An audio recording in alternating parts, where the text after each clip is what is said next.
And now it's time for Who's Views Reviews with JT and the Whotastic panel.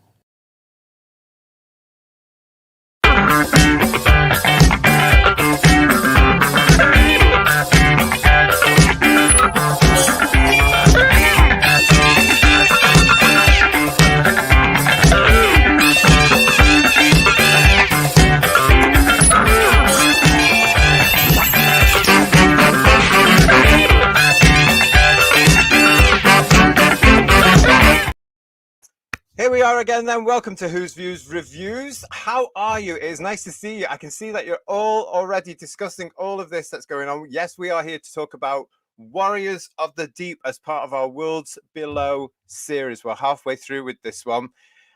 Nice to see you. Nice. Yes, we're traveling right back to 1984. And here we go. And traveling right back with me, I've got George, I've got Third Doctor Ian, and I've got Jodie. Hello, everyone. Hello. Here we it's go. It's more like 1984 now, though, isn't it? Really, yes. Nowadays. I was just thinking that. Yeah, it actually is, isn't it? We shouldn't joke, but it is absolutely ridiculous. However, it was wonderful to see that in 2084, New Romantic makes a big comeback.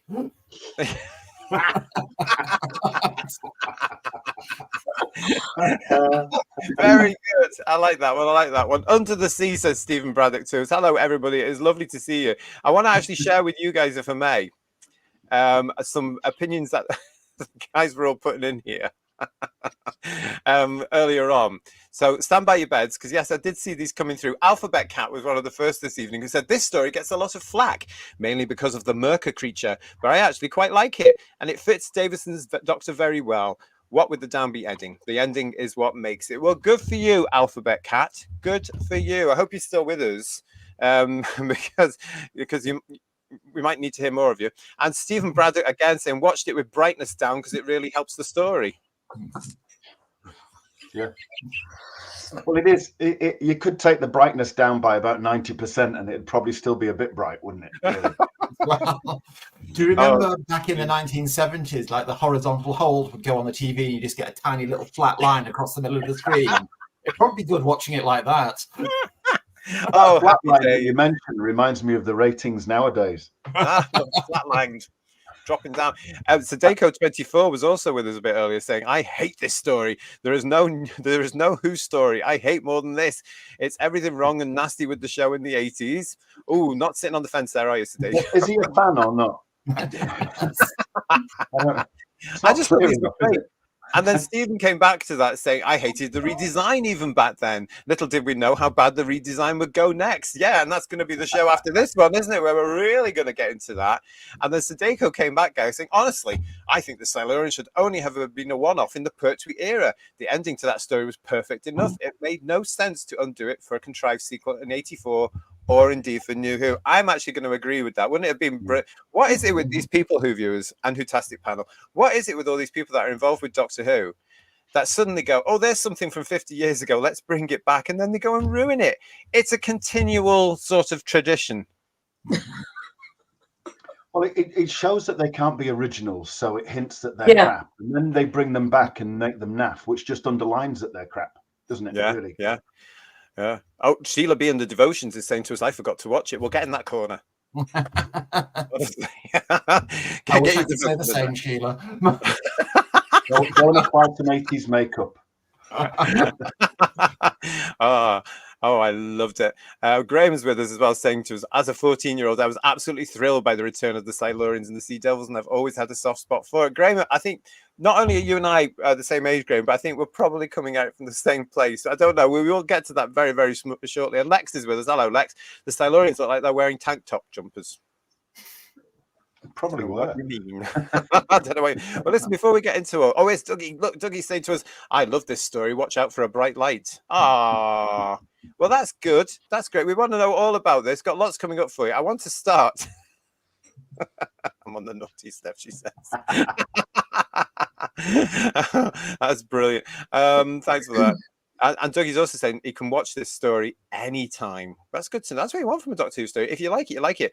We're going to come to that very soon, but I want to actually start with something a little bit different, everybody, as well. I want to say a huge thank you to Anthony Fagan, who I know is watching. Hello, Anthony. Now, everybody, you know just how much this channel loves and adores action figures. This is the only channel where you will get several grown men of a certain age talking for 2 hours about action figures. This is the only channel where you'll get certain grown men going on holiday and taking his action figures with him to Dartmoor to take pictures for this show. Guilty. But we are not alone. Who-tastic panel members, we are not alone, because Anthony Fagan and many, many others are, and Anthony has kindly sent us these. Oh. So here's his set. Now, this is, of course, the well, was it last year the Warriors of the Deep Silurian set appeared? Yeah, I think so. I think it's that as recent as that. And what Anthony tells me here is what he does is he gets the figures here, obviously, then he builds the set using the boxes that are supplied, you know, the backdrops there, if there are any, but also then he goes on and he builds it. And I just love these sets. I think they're absolutely fantastic. Yeah, they're brilliant. They're great. Look, I mean, the thought, and actually, there's an awful lot of lighting in these little things as well for these action figures. But I mean, these are nice action figures as well. But I just really good. That is really good. How creative is Anthony here? I like the fact that he kept the cyber gun in there as well. Yes, he did. He did it, so didn't there? It really is in there. But aren't they lovely? There's a very Blackpool exhibition vibe about them, isn't there? Do you know what? That's what I thought. That's what I thought when I saw these. And Anthony has been very, very kind and generous. He's actually sent some more of these because he's done hundreds, haven't you, Anthony? You've done hundreds. So he sent us a few more for forthcoming shows that we're going to be sharing. Cool. Which I'm delighted about. So look forward to that. Make sure you're subscribed to the channel. Stay with us. Make sure you ring that little bell so you know when we're going live. And future review shows, we'll be showing some of these lovely ones. But I just love them. I just think they're fantastic. And that's you can just see the cyber gun in there, can't you? Can you see it there on the right hand side? Just brilliant. So listen, Anthony, thank you so much. Really appreciate you sharing these with us. I love that one. That one's brilliant. It's probably even better than what appeared on television in 1984. But it just, when I was watching it back, I don't think I ever noticed back in 1984, but I did watch one in the Silurian base there, or the ship rather, when one of the Silurians knocks one of those pillars and it nearly goes flying, and they've kept it in. Did anyone notice that? I was like, oh no, it's actually in there. It's okay. It's just a set. And all the Sea Devils seem to have broken necks. I know. Oh yeah. Well, we're coming to that, I'm sure, when we get into the costumes. Oh, it was just painful, some of those costumes. Oh dear. Hello to Enspiel for joining us. Hello. Hi to Matt's the Silent Music King. Nice to see you. John Mason is with us. Hello to you. And Rob Alexander is also with us here, saying good evening. It's the first time I've caught a live Who's Views, and I hope everyone is well. Well, hello and welcome. Nice to see you, Rob. Hi. Hello, Rob. Hello. We are live. Look, I'll pinch myself. Ow, that hurt. We are there. Peter Venkman fan site is also with us as well. Lots of the all the Who Views are with us tonight. Michael is with us. Michael Hallett saying, "Hope everyone's well." Well, that's good, because hopefully you're going to have some of that coming here. Dalek Guy is with you as well. And what's this? Nicely done about those pieces there from Anthony as well. And yes, you can all appreciate these as well. So thank you so much for those. Graham says, I remember going to school the next day doing a bad Sea Devil impression. Well, yeah, I still do it. Go on, I'll do it now. I'll go, actually not bad. Yes, I'm available for Panto, everybody. It's fine. So let's get into this then, because we are here to talk. We are in the middle, as I say, of our Worlds Below season, celebrating as much as we possibly can the Silurians and the Sea Devils in eager anticipation of this brand new version that's on the way, which has started, of course, this week in production. More of that coming up when we talk about that in headlines.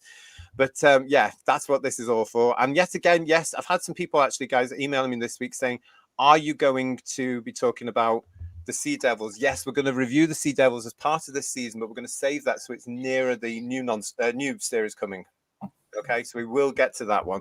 But right now, we are going back to 1984.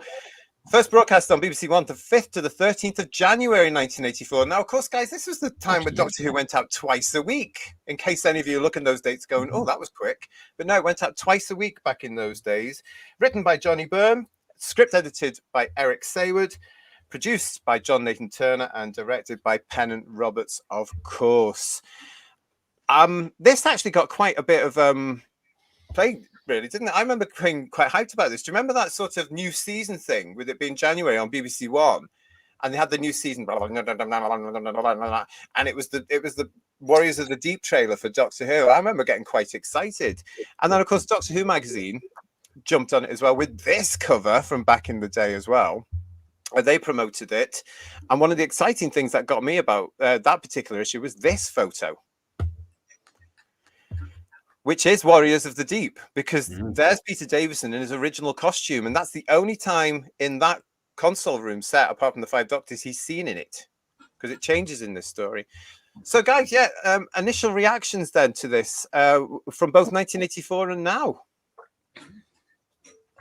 Well, I dipped out in 1984 on Doctor Who, so I didn't see it first time around. I didn't see it until the DVD box set was released with the Silurians and the Sea Devils. Yeah. And I went back to it and watched it again yesterday, and it's only the second time I watched it since the box set was released. Have it here, look at that. And I always try and find positives in anything. So what I will say was it had some very, very good model work in it, which still stands up well today. Oh, I totally agree. That opening shot of Sea Base 4. Yes. With that music. And the music sort of, for me, it does evoke underwaterishness. I mean, this must have been a cheap model as well, because it's just on a black drop, isn't it, really, there? I mean, I love it. I love that one. Yeah. Now, I have to say the model work and the miniatures was very, very good. And I'm afraid that's where the positivity ends for me. It's going to be a short show, everybody. I can tell. And Paul's going to be joining us soon. Boy, has he got a few things to say about it. Oh, goodness me. What about you two then, Jodie and Ian? What about you? Oh, well, I do remember seeing it when it came out. I did watch it. I don't remember whether I loved it or liked it. I genuinely don't. It didn't stick out for me as one I remember. It's not like the Talons of Chiang or the Pyramids of Mars, where I can clearly remember it and really remember how I felt about it. What I remembered more about that sort of era was I really liked Turlough, even though he was a git. And I always remember Tegan was like moaning about everything. Oh, totally. Yeah. All the time. And as a result, I don't think I really ever took to Tegan. And when I watched this again, because it's been a while since I've seen this one. Yeah. I just the special effects, I can look past most things. I mean, I'm a Blake Seven fan, for God's sake. But, it was hard, I've got to say. I don't think the story was quite as... Well, it was disjointed, and there was a reason for that, wasn't there? It was to do with the election or something? Yes, that's right, yeah. The Tory party at the time called the surprise election, didn't it? Yeah. This was, bear in mind, we've got to remember, this was being filmed and in production in 1983. And they called the election, which meant that the BBC went, and everything got this would have been just after the Falklands conflict then. Yes, which was 1982. So this was the snap election of 83, and as I say, the BBC just went shift everybody. They had to shift everyone to get studio space and do this and do this. It did have an effect on Doctor Who, and the story is, of course, that John Nathan Turner was, and everybody around him, everybody around with John was saying to, this isn't going to work. It's not going to work. It's not going to work. We haven't got enough time. We haven't got. And then he was given the choice to actually take 4 episodes off the series, which he said no to. He didn't want to lose those 4 episodes, so they just went ahead anyway. But it did have an effect. Even part of it where they had to film at Shepperton, I believe, with the the big tank bit. Yeah, I can't say I loved it. It was quite nostalgic watching it, but the sequences which were obviously shot in a film studio, not least the water tank, and also the height of the set as well. That was way too tall for a standard TV studio and TV center. So they obviously shipped out somewhere. And one thing I found amazing was they've got a film studio, they've got a massive set. It still looks naff. There's no, instead of it looking fantastic because they're in a film studio and they've got all the extra resource and all the extra space, it's one of the worst overlit, bland, poorly used sets I can think of in all the Doctor Who's I've ever seen. Oh gosh. Yeah, we're going to be talking more about this as well because they're a big story. I mean, this is the story, famously, of course, Warriors of the Deep, that happened to be on the television in Michael Grade's office. And this is the one where he has since said, "What is this on my channel and why?" And so that was the start of it. Go on, Ian. George. No, you've gone. I have to say, watching it yesterday, I can kind of see where Michael Grade was coming from on that one. Yeah, gosh, that's the problem. We all grudgingly admit that one, don't we? We do. I mean, why couldn't you have seen the Dalek one, for heaven's sake? Anyway, Graham said, didn't Johnny Byrne write a fair bit for Space 1999? He did. He and did. He also wrote Keeper of Traken. He did. Yes, and Arc of Infinity. If you remember that one as well. Which I think the designer here might have had a hand in Keeper of Traken as well, Tony Burrow. I know he certainly did the designs for Myrka. Yes, he did do Keeper, didn't he? Yeah. But this era was right slap bang in the heart of fanzine era, wasn't it? The pre-internet thing. And, we had one in York, which ran for a couple of years, Eye of Horus, for my shame. And there was 2 issues of that which were dedicated to a set visit, which 2 of our number, there were 5 of us, 2 of them went to this set visit for Warriors of the Deep. Yeah, and they were very cagey about what it was going to be. I mean, you had a rough idea with the name, didn't you? But it was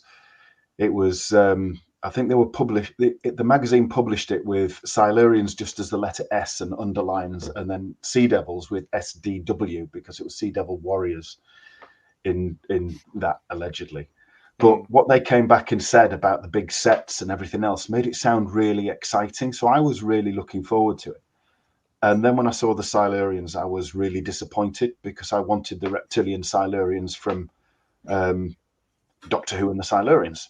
And the Sea Devils, I wanted the Sea Devils from the Sea Devils. And we just got these very stilted, lumbering, unconvincing pastiches of what were great classic monsters. I mean, loads of people, even casual people, would have been aware of the Sea Devils as the one where they come out of the sea from the Pertwee era. It was famous for it. So you bring them back, you want to do them justice. I mean, those Sea Devils, they moved really quickly, and yet these just lumbered side to side, and the Silurians weren't much better. And they spoke as slowly as they moved. And it's just like, my God, how do you ever get a conversation without dying? Yeah. Because it takes so long. Yeah. But I do remember feeling a sense of disappointment. The set, George, you're right, massive, really good, looked really detailed, incredibly clean and spotless, apart from the one sign on the door that the Doctor had to clean. It was, but ruined by being horrendously overlit. And when the Sea Devils attacked, if the lighting had gone down, I think we said this before, if the lighting had gone down, it had been emergency lighting, which I think in the episode, they went to emergency lighting a little bit before it came back, deep red.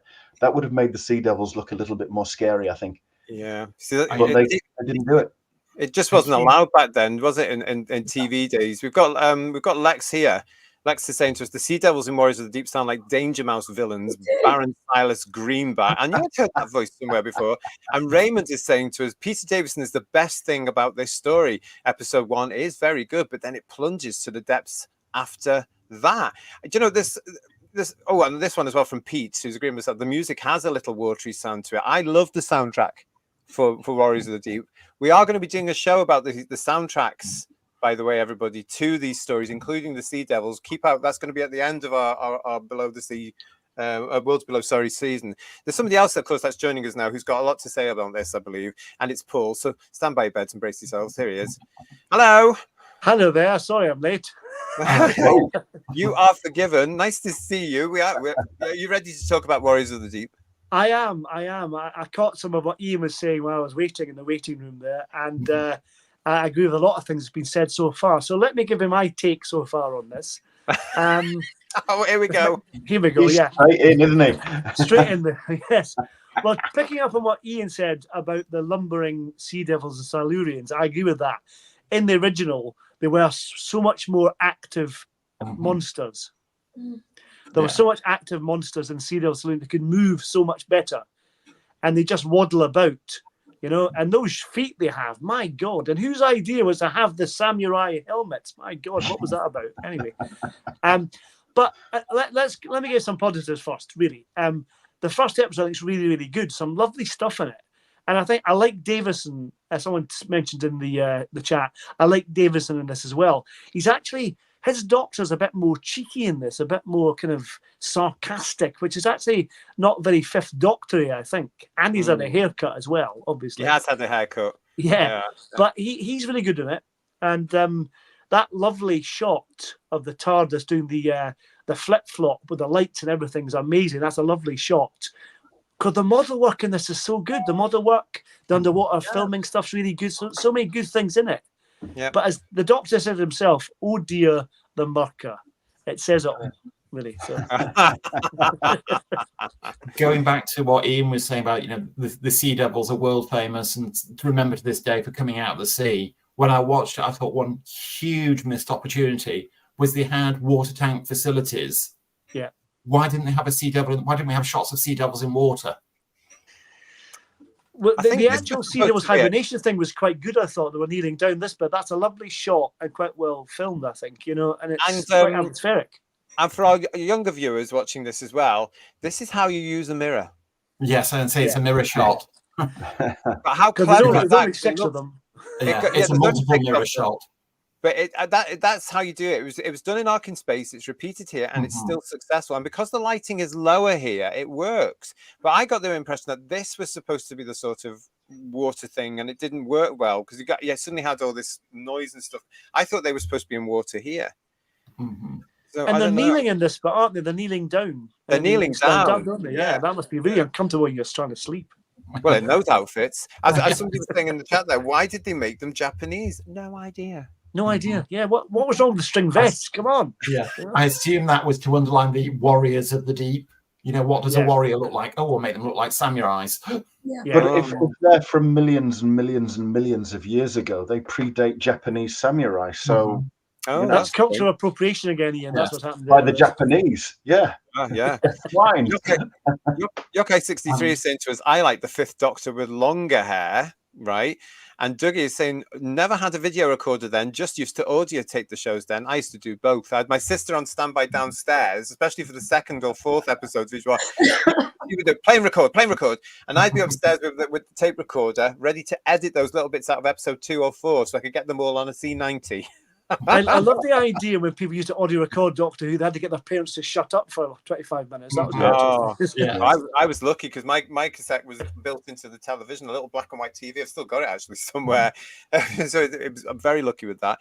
The lighting, says Pete, was it because of the cameras and needed the brightness for recording purposes? No, it was just the BBC standard back then, wasn't it, George?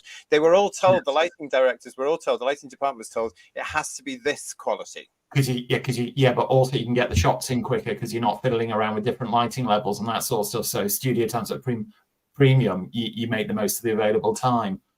But having said that, if this one was done in a film studio with a much more advanced and much higher spec lighting rig, why didn't they make the most of it instead of just putting everything up to maximum open white? And I mean, as you were saying, Ian, the bits for the lighting with the hibernation and the bits on the Silurian vessel are quite dark and quite atmospheric. It looks quite nice.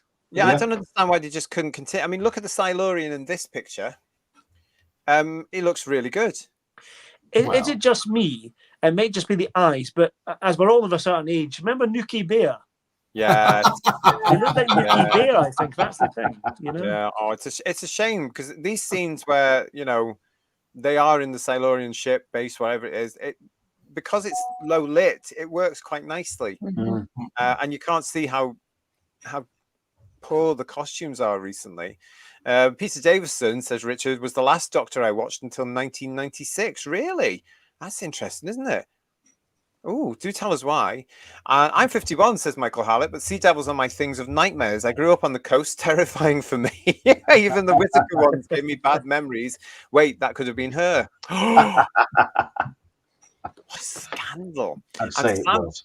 Sam is saying to us, I didn't like that the Sea Devils were now just foot soldiers for the Silurians. That's a really good point in this, aren't they? Having come from a very strong 7-episode story themselves, not been seen for all these years, suddenly here they are just taking commands from the Silurians. Yeah. I thought that all of a sudden they're subservient to the Silurians and basically just grunt. That didn't work for me at all in the story, I have to say. Yeah.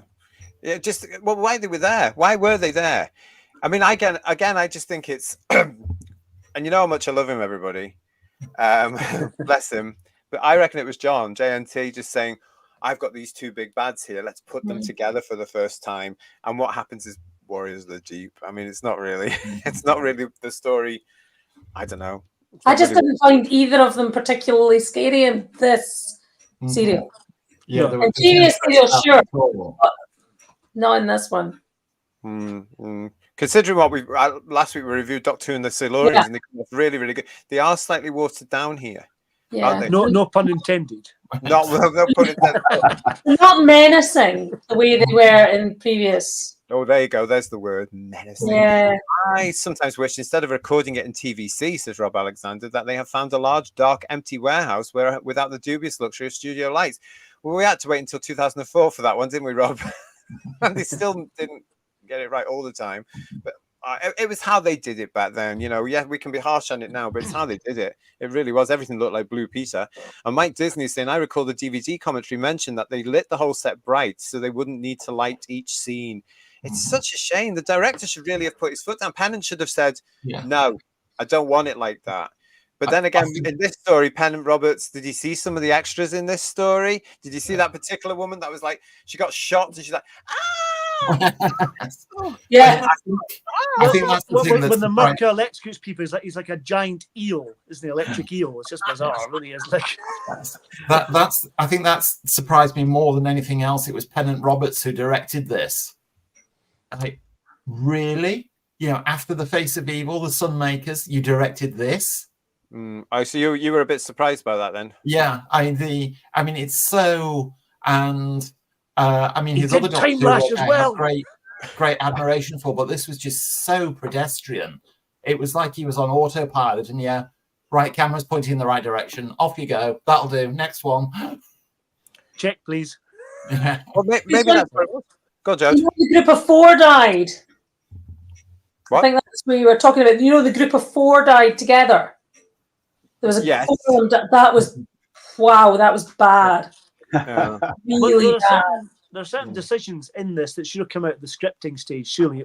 Who was it in the script about Ingrid Pitt doing a karate chop on the Myrka? Was that in the script? And the Myrka tried to do one back. Yeah, it's like and I suppose the Myrka does karate as well. That's interesting.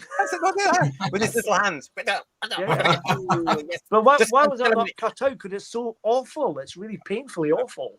Pete's saying that Pete's got a good point here. The previous season they made Earthshock with fab lighting, great, and I think that was down to the director as well. Yeah, really coming down, saying, "Look, no, this is what it's got to look down." If I seem to remember as well, people telling me that if things were in the script saying the lighting should be down, these experts, these professionals would look at it and go, "Oh, okay, we'll do that then." Yeah. Well, you've probably covered this already. Did not Johnny Burns say that he wanted it to be run down and a really kind of old, rusty kind of a place to give it more character? You talked about that. Yeah, okay.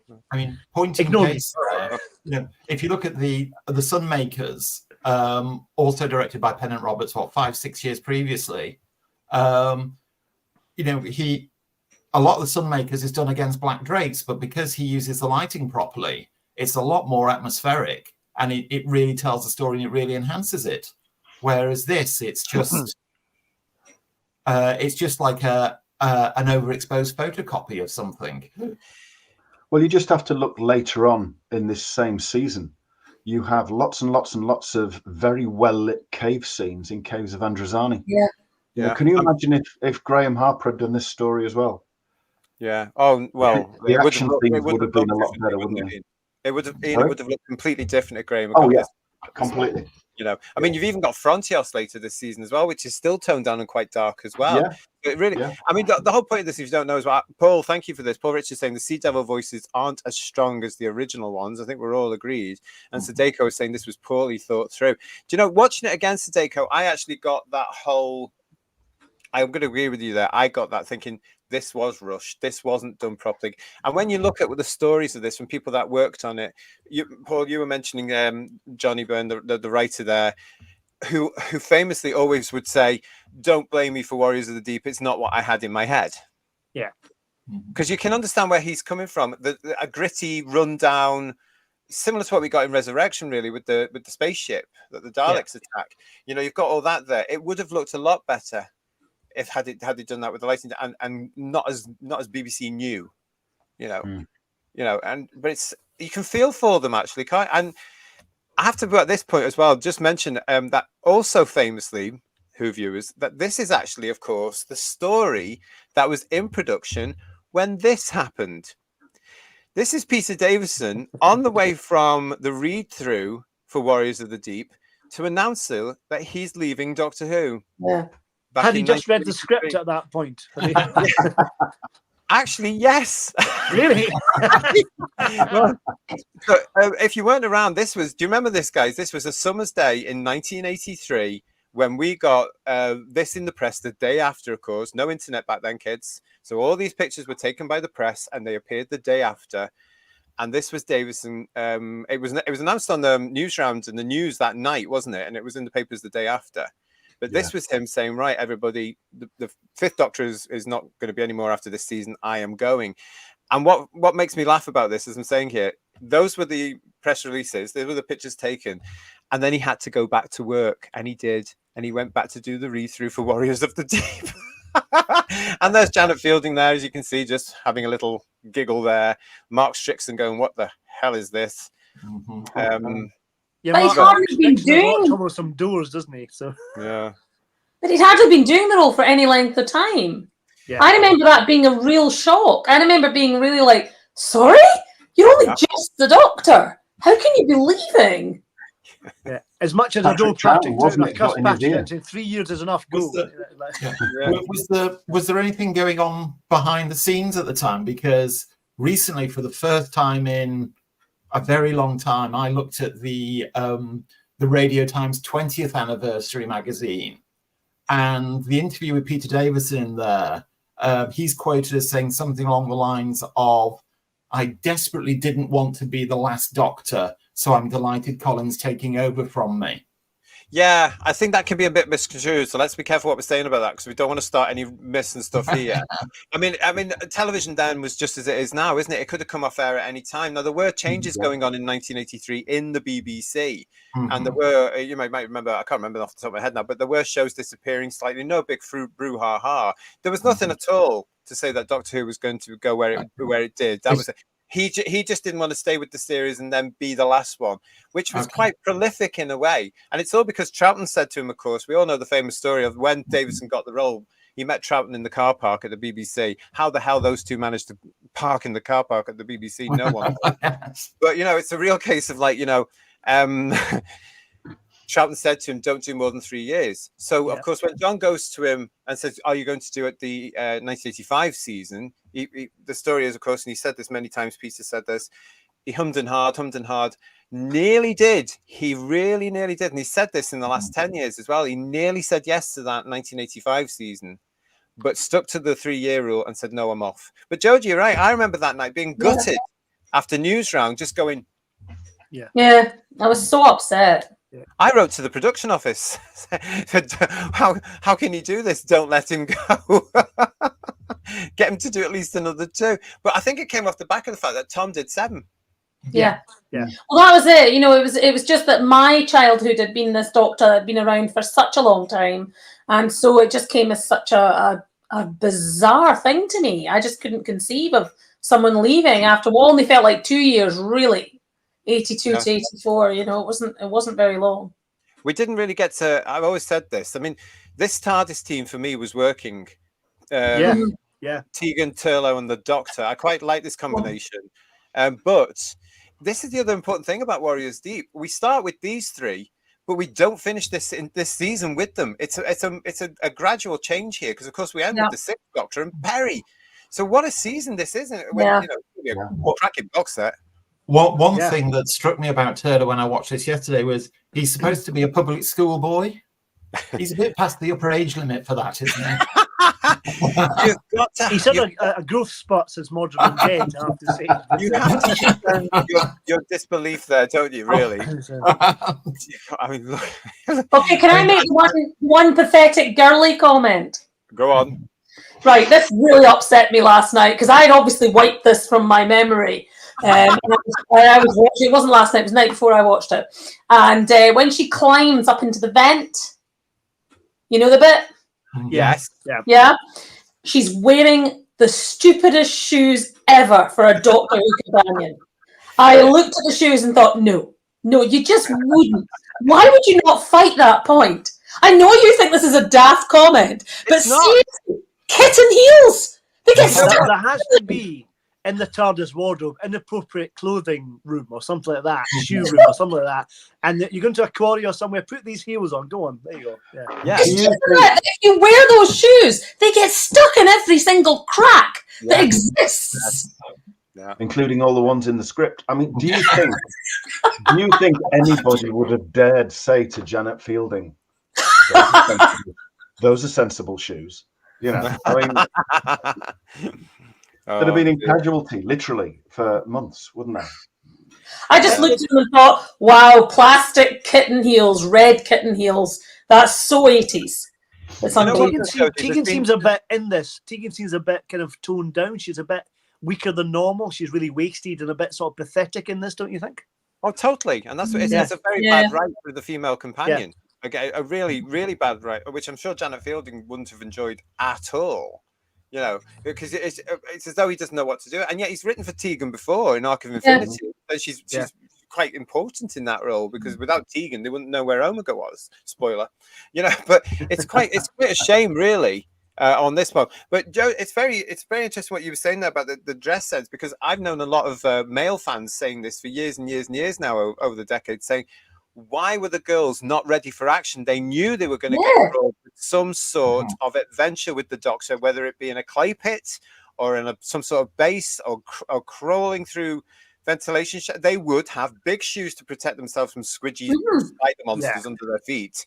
They would have jeans with elastic around the bottom so nothing could get up the leg. I actually quite like Tegan's outfit in this because I remember that poster they had in the 20th anniversary special of the Doctor, Tegan and Turlough with all the dry ice. That was a lovely poster they had in that, if you remember that. Oh, yes, that was a lovely one, that one here. This is interesting from Peter, everyone, saying the new effects do make a difference, but it's still not a great story. It has potential. I've only seen the new effects once because they didn't really grab me at all. I don't know why they bothered to do that for Warriors of the Deep, because I you know, like we said at the top of the show, like Paul said, I actually quite like the model shots in this show. I think they're beautiful. I think they work really well. Good, yeah. Although I think the Silurian ship looks like a slipper going through the sea a little bit. So or a baffy, as they're called in Scotland. Here we go with this one from Sadeko. Davison certainly didn't like Time Flight and most of season 20. That's true, yeah. He says he wished he'd got more scripts like Caves and Resurrection sooner, as he might have stayed on otherwise. Well, he wouldn't have liked season 20, 24 then, would he? Well, no, what season was it? 22. That's what I'm trying to say. He wouldn't have liked that, really. He would have liked the Pat Troughton episode. Well, imagine Davison Attack of the Cybermen or Vengeance on Varos. I can't really see that. It Honestly. wouldn't work for him. And I don't think he would have enjoyed those scripts had they carried on with those scripts for him. Tom Adams, says Paul Richards, was well known for Northern Upholstery commercials. And I can't help but think he's given the Silurians interest-free credit. I have to say, Tom Adams plays this really, really straight. He's like in a different story, isn't he? It's a shame. He's got that it's real his own commander story. of the base quality that not two people have, like Robson or something like that. Yeah. I mean, this is another. Go on, George. I'm sorry, I say this is another hallmark of 80s Doctor Who for me that I've seen.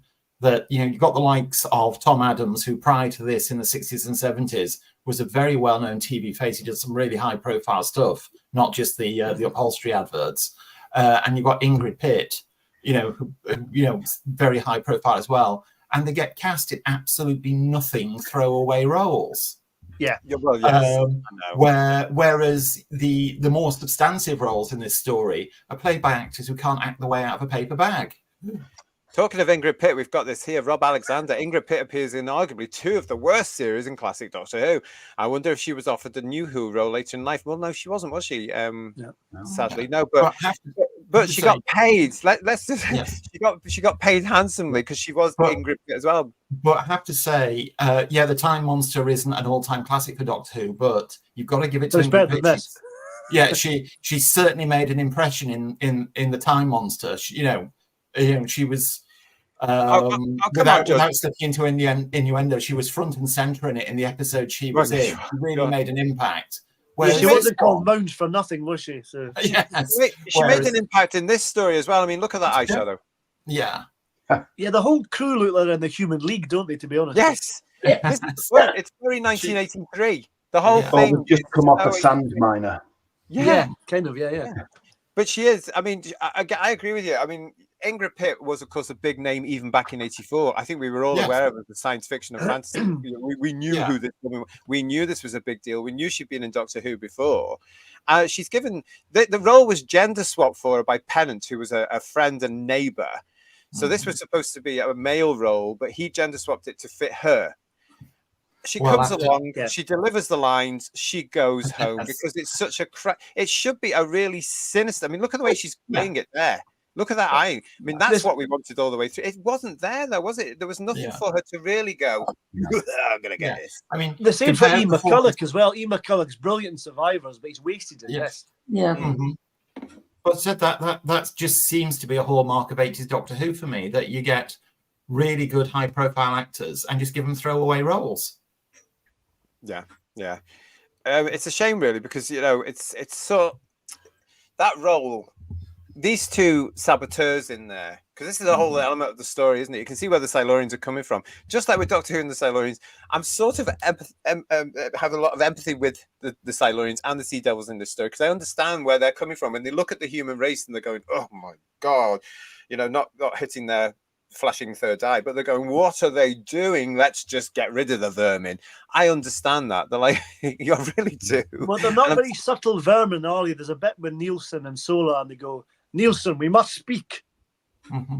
Really subtly in the control room. What's going on there? This is the whole point of the story. This is the other thing that I think is missing, and why this story could have been a real classic as well if everything had just come together a little bit differently. Because that element of these 2 people in there, having made their way into this top secret base, that's a lot of work. That's a lot. These 2 should have been really, really more than what they were. They should have, because they're quite camp. I think they're quite camp for baddies that are under. They're quite like. It's just that you can almost see the moustache. Yeah, I was going to say, if they had the moustache, they'd be twirling it. And the bit where they do things like this. On swivel chairs. Just it's such a shame for me. It really, really is. Graham is agreeing with you there. Ian McCulloch was so good in Survivors. Him and Will. Yeah. Paul is saying that Ian McCulloch was in The Ghoul 1975 with John Hurt, Peter Cushing, and Don Henderson. He was stabbed in the... he looked like Ashdown. Go on then, George. I'm zipping up my anorak for this one, and correct me if I'm wrong, but as I understand it, the leader Silurian in this one recognised the Doctor. Yeah, he didn't recognize him. He didn't recognize him. He was prompted by the Doctor to say, in a previous regeneration, you knew me, and this is what I did. And then Iktar just turns around. The inference was he was the older Silurian in Doctor Who and the Silurians that the Doctor tried to negotiate peace with. No, it's the younger Silurian that was there. Well, I don't know, from what I've got over the years looking at fan stuff, it was a younger Silurian that was there. Iktar was a younger one. part of the triad. What was the triad in Doctor Who and the Silurians? We didn't talk about that last week, did we? But it was the older Silurian who was killed that the Doctor tried to negotiate peace with. Yeah, it's not the same one, George. No, there's another one. He's supposed to be a younger it's a younger Silurian that was there. That's obviously still there in 2084. Oh, because I was sitting there thinking, hang on, has this guy come back from the dead then? No. It's a totally different character. It's implied he was there watching all the events there at the time, so he knows what the Doctor tried to do. But he's also aware, strangely, of the Sea Devils and what they tried to do because it was twice before. So all that continuity that's coming in this, I don't like it because I think it harms the story. Because how would the Silurians have known that the Sea Devils had to go as well? And how did they know that we called them Sea Devils? Did they have a little conference? Did they all thaw out and have a little get-together? Well, it's like the Ice Warriors. That name was coined by somebody rather than it being an actual species name, which is really stupid, isn't it? I mean, I know this wouldn't have mattered at all to the casual viewer in 1984, but the continuity doesn't sync with what's gone before. No. And yet the continuity... And we're all going, what are you doing? This whole thing about the continuity was a big issue at the time and caused a lot of upset, didn't it? Behind the scenes, all alleged, of course. But that's what I remember hearing about. It was all the case. So Legion of James, nice to see you, mate. Hope you're all right. I'm probably in the minority, but I don't like it when they update the effects. I much prefer Classic Who appearing as it did originally, and that's how it was. Yeah, I'm a bit like that. But you know what? If they get I think, Jode, if they get more than one version, as long as they don't touch the original version. Yeah, I need to have the original. I would accept them going in and updating something I loved, but I would need to have the original and be able to watch them separately.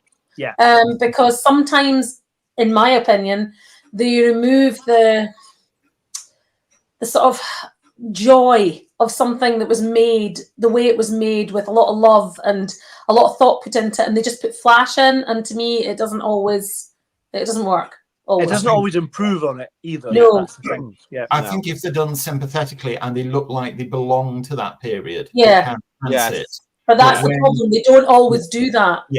I mean, the one that really jarred for me was the updated effects in the Blu-ray of Revenge of the Cybermen, which, are very impressively done, but there's no way in 1974-75 you would have had model shots of a camera doing a 360-degree turn around a spaceship. It's these things that they've done on the DVDs originally for all of us as fans of the original show, where they say, oh, look what could have been done if Doctor Who came back now, and now we know where it is, and it's not that big a deal now, is it? But I wonder if that's the other reason why they've done all these. I would hate to see Warriors of the Deep or any of these other stories getting the Dalek in color treatment, for example, or what they did with Pyramids of Mars, because it still wouldn't work on Warriors of the Deep. You can't fix this story, unfortunately.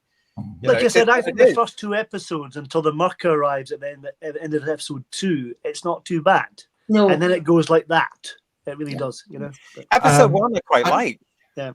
I know the Myrka gets a lot of flack, but the far bigger crime for me was the foam rubber airlock doors. I mean, I just looked at that and went, seriously? Yeah. And Janet Fielding trying to act a little heart out, go, ooh, ow, it's really, really sore. They have a lot of trouble with doors. Did you notice the bit where Mark Strickland gets caught in the doors as well at one point? Yeah. I mean, it's as though the pressure really was on to get this thing in the can before 10 o'clock. Those old famous stories, Who viewers, but to an extreme. Just get it. Oh, it doesn't matter. I mean, we all know this. We'll talk about the Myrka, obviously, but the story that it was still wet from the paint. So Deco 24 has something for you here, George. Some fan theories suggest that Iktar is meant to be the Silurian scientist who designed the plague, but at the younger, hot-headed leader's prompting. And the problem is, this story depends on continuity to sell the idea of why the Doctor cares about saving the Silurians, even though they're utterly unsympathetic here. Interesting point, isn't it? I mean, I think they're slightly not as sympathetic as they were in the one we looked at last week, the original one, Doctor Who and the Silurians. But I do still see the Silurian Sea Devil point of view. I even in 2084. I mean, there's that lovely line. I mean, this is science fiction. It's Doctor Who. It's 1983-84. So they get around this thing. It looks like it does today because nothing seems to have changed since my time. Absolutely nothing. Yes. Yeah. And yet here we are now in 2024. Not much has changed. The mullets are back. Some of the I 80s. love the fact they're very vague about which power blocks are fighting. They don't mention America or Russia. Yeah, None of that, or China. Because that's changed again now, hasn't it? So it could be where we are today. I mean, we've still got a few decades to go until 2084, but we're near it to it now, really, aren't we? Really, yeah. And oh gosh, some of you have kids. I thought that was a little bit cowardly at the time. I think they were ducking the issue. I mean, Terrence Dicks in the books, he at least referred to it as East and West, but all you get is we belong to the power block opposed to this sea. But I said, for God's sake, just say you goddamn commies or something like that or whatever. Just show some balls or make the bad guys the Americans just for a change. Again though. Sorry, and again with Warriors of the Deep, it goes to where Doctor Who and the Silurians and the Sea Devils did go as well, which is basically by saying this is humans at war with each other all the time, and here come these things from worlds below to say you are ruining our space here as well. We're not having it. Very topical for today. But you could tell Ingrid Pitt was a wrong one from the start from her accent and her eyeshadow. Never just eyeshadow and the wig as well. That is a wig, isn't it? Isn't a wig? It's a wig. I do hope so. You say that, but that could be backed home here. Back home here can look that strange. Let's just have a look at it, shall we? Oh no, I don't know if it is a wig actually. I think it's back homed here. With lots of hairspray. What was that one? Sun something. What was it called? That hairspray? The one in the gold spray can? Sun silk. Sun silk. Yeah. Other ones are available. If that's the case, heating off all that lighting, she was in danger of hairspray on one. So yeah. Sorry, George, what are you saying? If that's the case, with all the heat coming off all that studio lighting, she must have been in danger of combusting. She was probably sprayed by the fire officers, probably. But I mean, I hadn't really looked at it before, but look at that one. Does look that? Could it have that looks like a very definite wig to me. Yeah, it does. The space at the back for her own hair to be tied back. But people wore their hair like that in the 80s. They really, really, really, really did. They would turn it out. I mean, I remember doing this. You would turn it out so it sits off your nape of your neck. And when you were doing your hair, you would do this and then build it up because it needed to look like a helmet. It didn't have. You wanted big hair. During the next show, can you bring the photographs? I want to see them. I was a rubbish hair, but I had friends that did.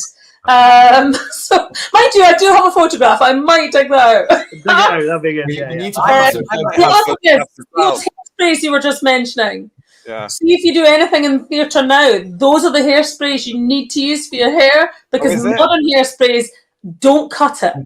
No. They hold it like it's just like rigid. That's it's like whoa. It's like liquid concrete. That's what you need. So you have to remember, everybody who's viewing as well, that this is the decade that destroyed the ozone layer. We need to find some photos of Ingrid Pitt. We need to find some photos of Ingrid Pitt in 1984. I know. Brilliant. I might have some pictures of Jodie. Oh no, we won't go there. So listen, what did we think of the whole? I mean, we were talking about at the beginning of the show, Paul. We were saying how good the model shots were. I just remember being so excited about this scene at the very beginning. This is a real Doctor Who-y type opening for me. Well, you were saying that, and the music that goes with it is really atmospheric. It's brilliant. It's really lovely. It's one of those soundtracks, and we'll talk more about the soundtracks, of course, in our special show about this. But it's one of these soundtracks that have stayed with me for years. You know, who viewers have talked about the certain soundtracks that will come to me when I'm got a trolley in Tesco or something like that. You know, Warriors of the Deep is one of them. It just comes in. Yeah, but it cons you because you think, oh, this is going to be quite good, and then you're like, oh, it's not. Well, let's look at the beginning of this, because what do you think of the actual sea base itself? Now, look at this. This is the lighting from the beginning of the show. It changes when the Silurians are out. I mean, it does get brighter. This is actually, I mean, look at this. This is slightly darker, and it goes They're from on a missile run there, though, aren't they? They're on a preparation for firing the missiles, so it's almost like Red Alert. Isn't it, though, that they should have kept it, because that works better than this. Absolutely. Oh, yeah. It's a bit Space 1999 for me. That scene of the back's nodded off, isn't he? Yeah. Another one with a broken neck. That's the one, yeah. It's such a shame, isn't it? It really is. Oh gosh, but I mean, I thought the whole idea of. Do you remember when it was announced that the Silurians and Sea Devils were coming back, and there was a sort of ripple amongst your mates? Oh, look, you would read about it in Doctor Who magazine. Oh, all the fanzines that Ian mentioned, or if you remember the Doctor Who Appreciation Society, that they had great pleasure in saying, "Guess who's back?" type thing, didn't they? Yeah. And you sat down. Was this a Monday or was it a Tuesday? I can't remember. Well, do you remember the season trailers that came out? I think they're on one of the Yeah, we Blu-rays. mentioned so. Yeah, So exciting. It looked really exciting, didn't it? Yeah, I was so excited about it, thinking this is perfect sense. An underwater sea base in the future with the Silurians and Sea Devils having a word. And I was just so thrilled about that. And now I look at it all these years later, I still get that sense of excitement when I put on episode 1. But by episode 4, I've sort of gone, yeah. It's a shame because the sea base works. It should work. And like I say, it starts off quite well and then it goes rapidly downhill very, very quickly, sadly. But yeah. What days was it on, JT? Monday, Sea Tuesday. base 4. Sorry? Oh, what date it was on? It started from on the 5th of January. So I think was it Monday or Tuesday? Was it not This both? is weird. I've got a 1984 calendar here, and it says the 5th of January was a Thursday. That's got to be wrong. I can't remember. Could it not start off Monday, Tuesday? By the time they got to the end of it became like Thursday, Friday, or something like that. I think like Friday. I think that's right because Thursday and Fridays does sound right actually. Because I remember, Case of Androzani being on towards the weekend. I'm sure, unless the memory's cheating, as JNT used to say. But I love all that. I love that. But Thursday, it would have been because you went back to school at a strange time. So it could have been the 5th. But the 5th of January 1985 was a Saturday. Yes, that's right. Yeah. Attack of the Cybermen. Silvercrane hairspray and backcombing, says Mike Disney.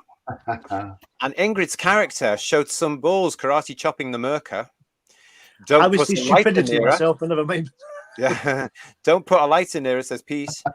And Stephen Braddock is saying too much harmony. Elnet is best, says Sheila B in the Devotions.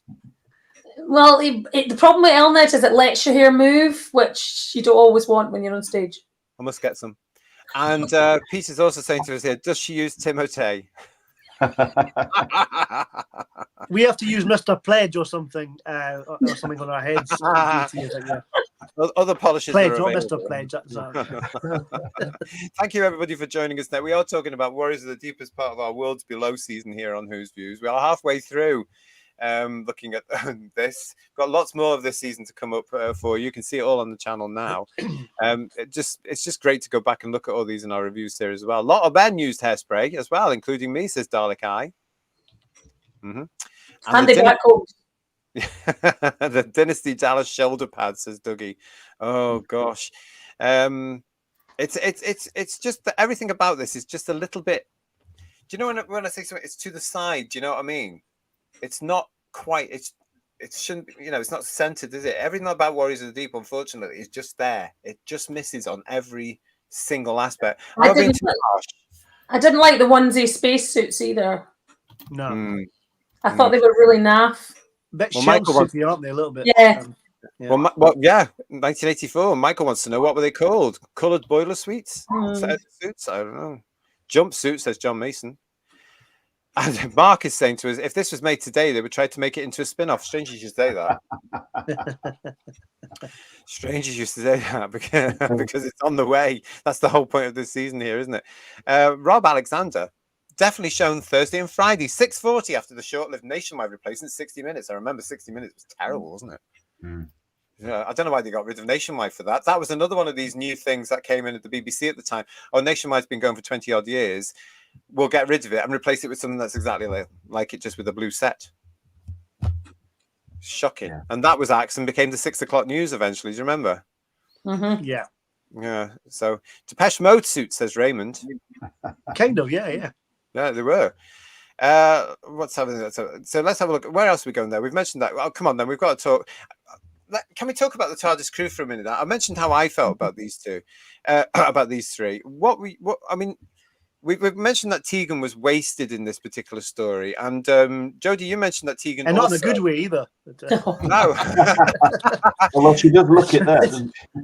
Yeah, but poor old Janet Fielding in this one, preempting Nicola Bryant's Perry by a few stories here.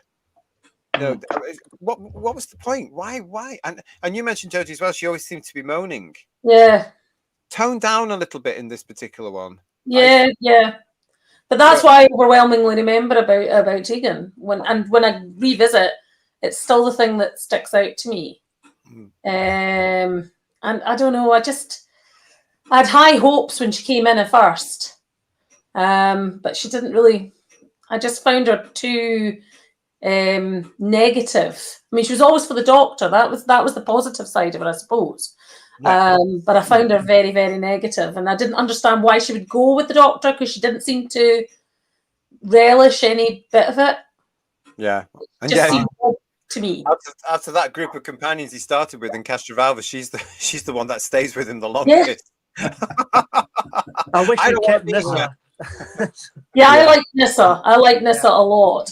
Yeah. And that dated from, oh my goodness, she was in the actress was in a program called, was it the Moon Stallion? Moon Stallion, yeah. So I really loved her in the Moon Stallion, and just thought that was a phenomenal series. And then of course she was in Doctor Who, and I really still liked her character. I liked Nissa a lot. Do you know, it was amazing because was it Paul that was saying just a few minutes ago that there were certain scenes where you feel that Janet Fielding is down. She's quite. I actually do as well. I don't know what you guys all think about this, but I got this as well. I actually got it at the time. I seem to remember in 1984. These scenes here where she's just tagging along, and I'm just thinking, and the bit where the she's in the control room as well, and she's just there. I do feel like Janet's energy has left her at this point, because she knows she's going at this point as well. Yeah, she used to be really feisty. Even if you got annoyed at her, she used to be really feisty. Yeah, but then I think looking back at this, Jodie, I was thinking to myself, well, there's no wonder, is there? And we've just discussed it, but there is no wonder that Janet's energy may have left at this point when she has to act like this. Yeah, that was pretty grim. Just one point there, though. I mean, looking at that scene, she's supposed to have this hugely heavy airlock door land on her, which doesn't pulverize her legs.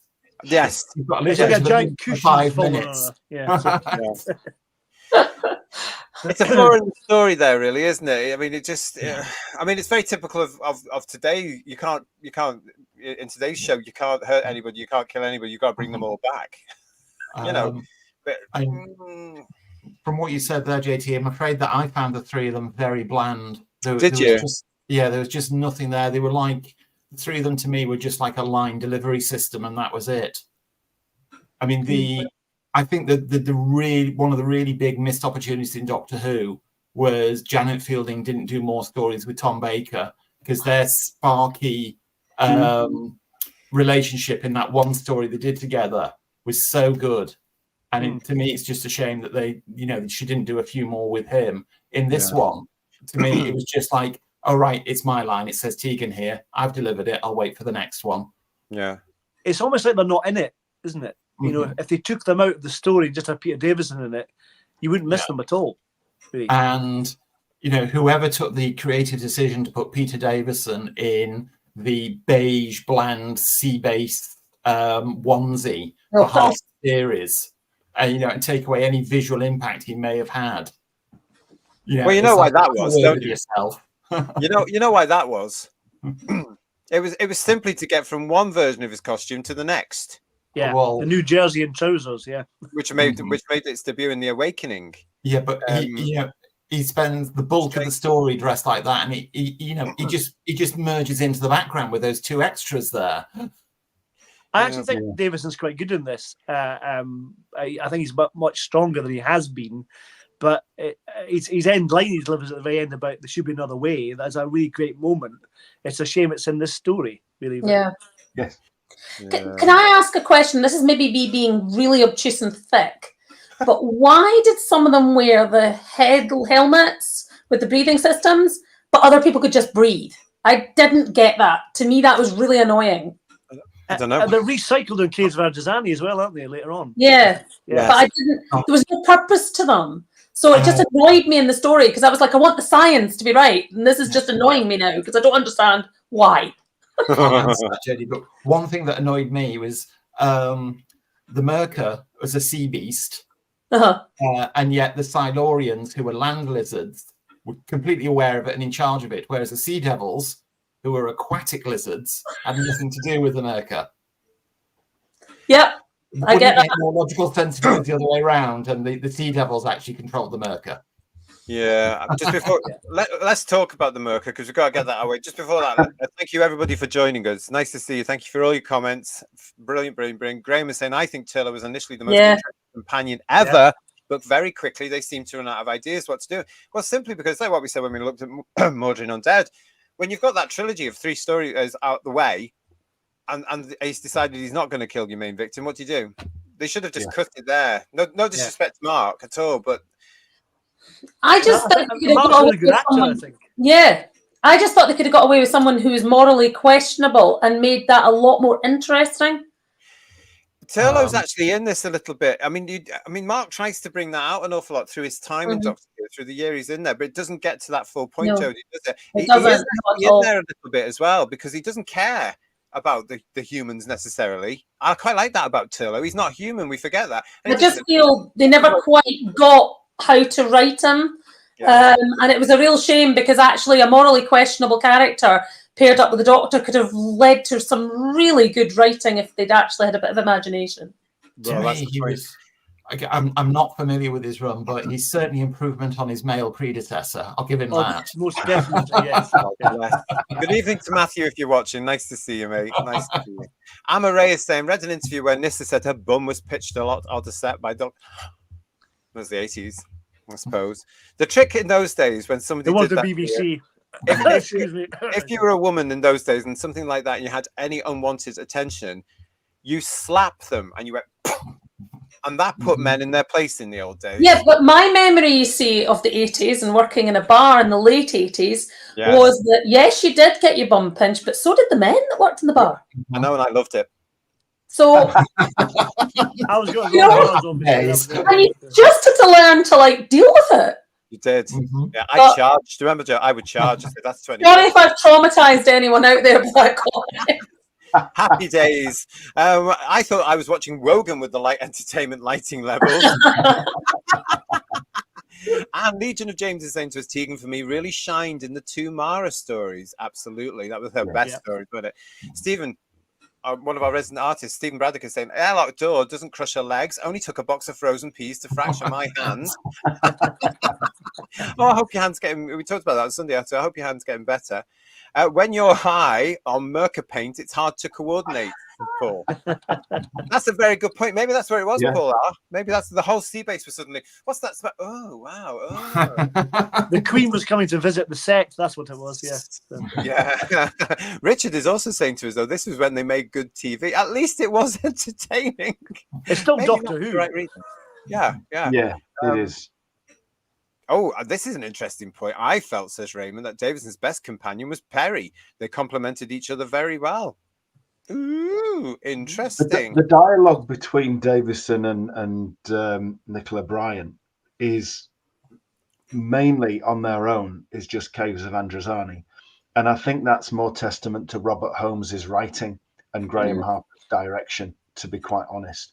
I think where these stories like Warriors misfire so much is this just shouldn't have been directed by Pennant Roberts, and it was quite a blandish script to start with. It hadn't done its research. It irritated in ways right from the very start when they're going to revive this Sea Devils and Iktar, I think it is, because they all look the same, don't they? If you're allowed to say that without being an historiophobe, it's. It says, for hundreds of years, our Sea Devil, whatever, you're talking tens, if not hundreds of millions of years. And it's just hundreds of years. Where have you come from? It just, even those little bits of continuity, but I think a lot goes down to the direction. At this point as well, should we also talk about Eric Saywood as the script editor? I mean, he must have been under pressure because suddenly he's getting all this from one side. There's all this, you've got to have all this continuity. You've got to have this as well. But and then you've got a writer saying, just tell my story. It's not the way I've written. For Johnny as well, it must have been terrible to say, I've got to incorporate all this into this thing. I just want to write my under the sea base story. And you know, all the. I mean, this story could have been a lot better. Forgive me for saying this, but had he been able to do it without the Silurians and Sea Devils and made it about a human story, about the saboteurs inside the base, with Peter Davison's Doctor running around trying to find out what's going on. But one thing that Doctor Who always excelled at was the base under siege story. Totally. Yeah. And here we've got a story which is about a base under siege, which just is as flat as a pancake. Anyone want to answer Richard's question there? Why did the Silurians have a weaponized submarine if they lived in peace? Well, I'm going to. Can I go first? At this point, they're not bothered about living in peace anymore, are they, Richard? And they want the ape descended primitives, and they're out to get them. Again, the Silurians land lizards. Why they got a submarine in the first place? Yeah, to go and see their cousins for tea and cake. Yeah, they're going to a Sea Devil holiday resort. I can just go back a bit. We've let the Myrka off here very, very lightly. I'm really sorry. So can we just go back to the Myrka slightly? As much as I love Rent-A-Ghost, I don't want to see a pantomime horse in Doctor Who. I think that the head of the creature looks quite good. Well, they're doing it today. What's wrong with you? I suppose, yeah. But I like the head of the creature. That's not bad. But the body of it, the way it's shot, is unforgivable. If they'd shot it in the same way as they did in Doctor Who and the Silurians, shot monsters different ways in the dark, the odd, eye or hand or something or leg or whatever. It's just too overexposed, not just by the light, but by the camera angles and the shots, don't you think? I do. I mean, you look at this. I mean, I think we all back in 1984, whether you were 13, 14, I was 13, just about to turn 14 when this was broadcast, and looked at this thing in absolute horror. Now, at this point, I do want to say to you all, viewers, I did my very best to try and find some decent pictures of this thing. They don't exist. And this particular one that I'm showing you here, it always makes me go, all right, John, you got a motor? There's something about it. And then there's the famous one, which shows just how, Matt Irvin's going to hate us. But, I mean... Yeah. When I watched it yesterday and we got to the Myrka, I just said to myself, come back, errata, all is forgiven. Yeah. I mean, you're all pointing out in the chat as well. This was famously played by the two fellas that were playing Dobbin the horse in Rent-A-Ghost, the pantomime horse, and they were brought in to do this, weren't they? Because they were so used to doing that sort of position and what have you. Today, that would be done with CGI. We didn't have it back then, so they had to come up with something, or did they? Why is it there? Why is the Myrka there? They had no rehearsal, though, did they, to actually practice and rehearsal the actual costume because it wasn't ready. No. So they weren't used to the weight and how to manipulate it in a way that made it even a little bit convincing. But again, Doctor Who has done it so much better in the past with probably less resource available. I mean, look at the Drashig smashing through the miniscope bulkheads in the Carnival of Monsters. You compare it to this. And then in Doctor Who and the Silurians, the actual dinosaur the Doctor sees in the caves. Yeah. That would have made and that was done a bit like Godzilla. It was a man in a suit, wasn't it? It was in the caves. They were dark. If that had been in the dark, maybe it would be a classic monster. Probably not. But no, I mean, it is a shame but the stories that came out all those years after about the fact that, I mean, Matt Irvin justifies the team. We didn't have time. It wasn't ready. It was cold. The paint was wet. You can actually see part of it now when it's slowed down on the DVD and stuff like this. When they slow it down to point it out deliberately to you, I don't remember seeing any of that at the time in 1980. I just remember just going.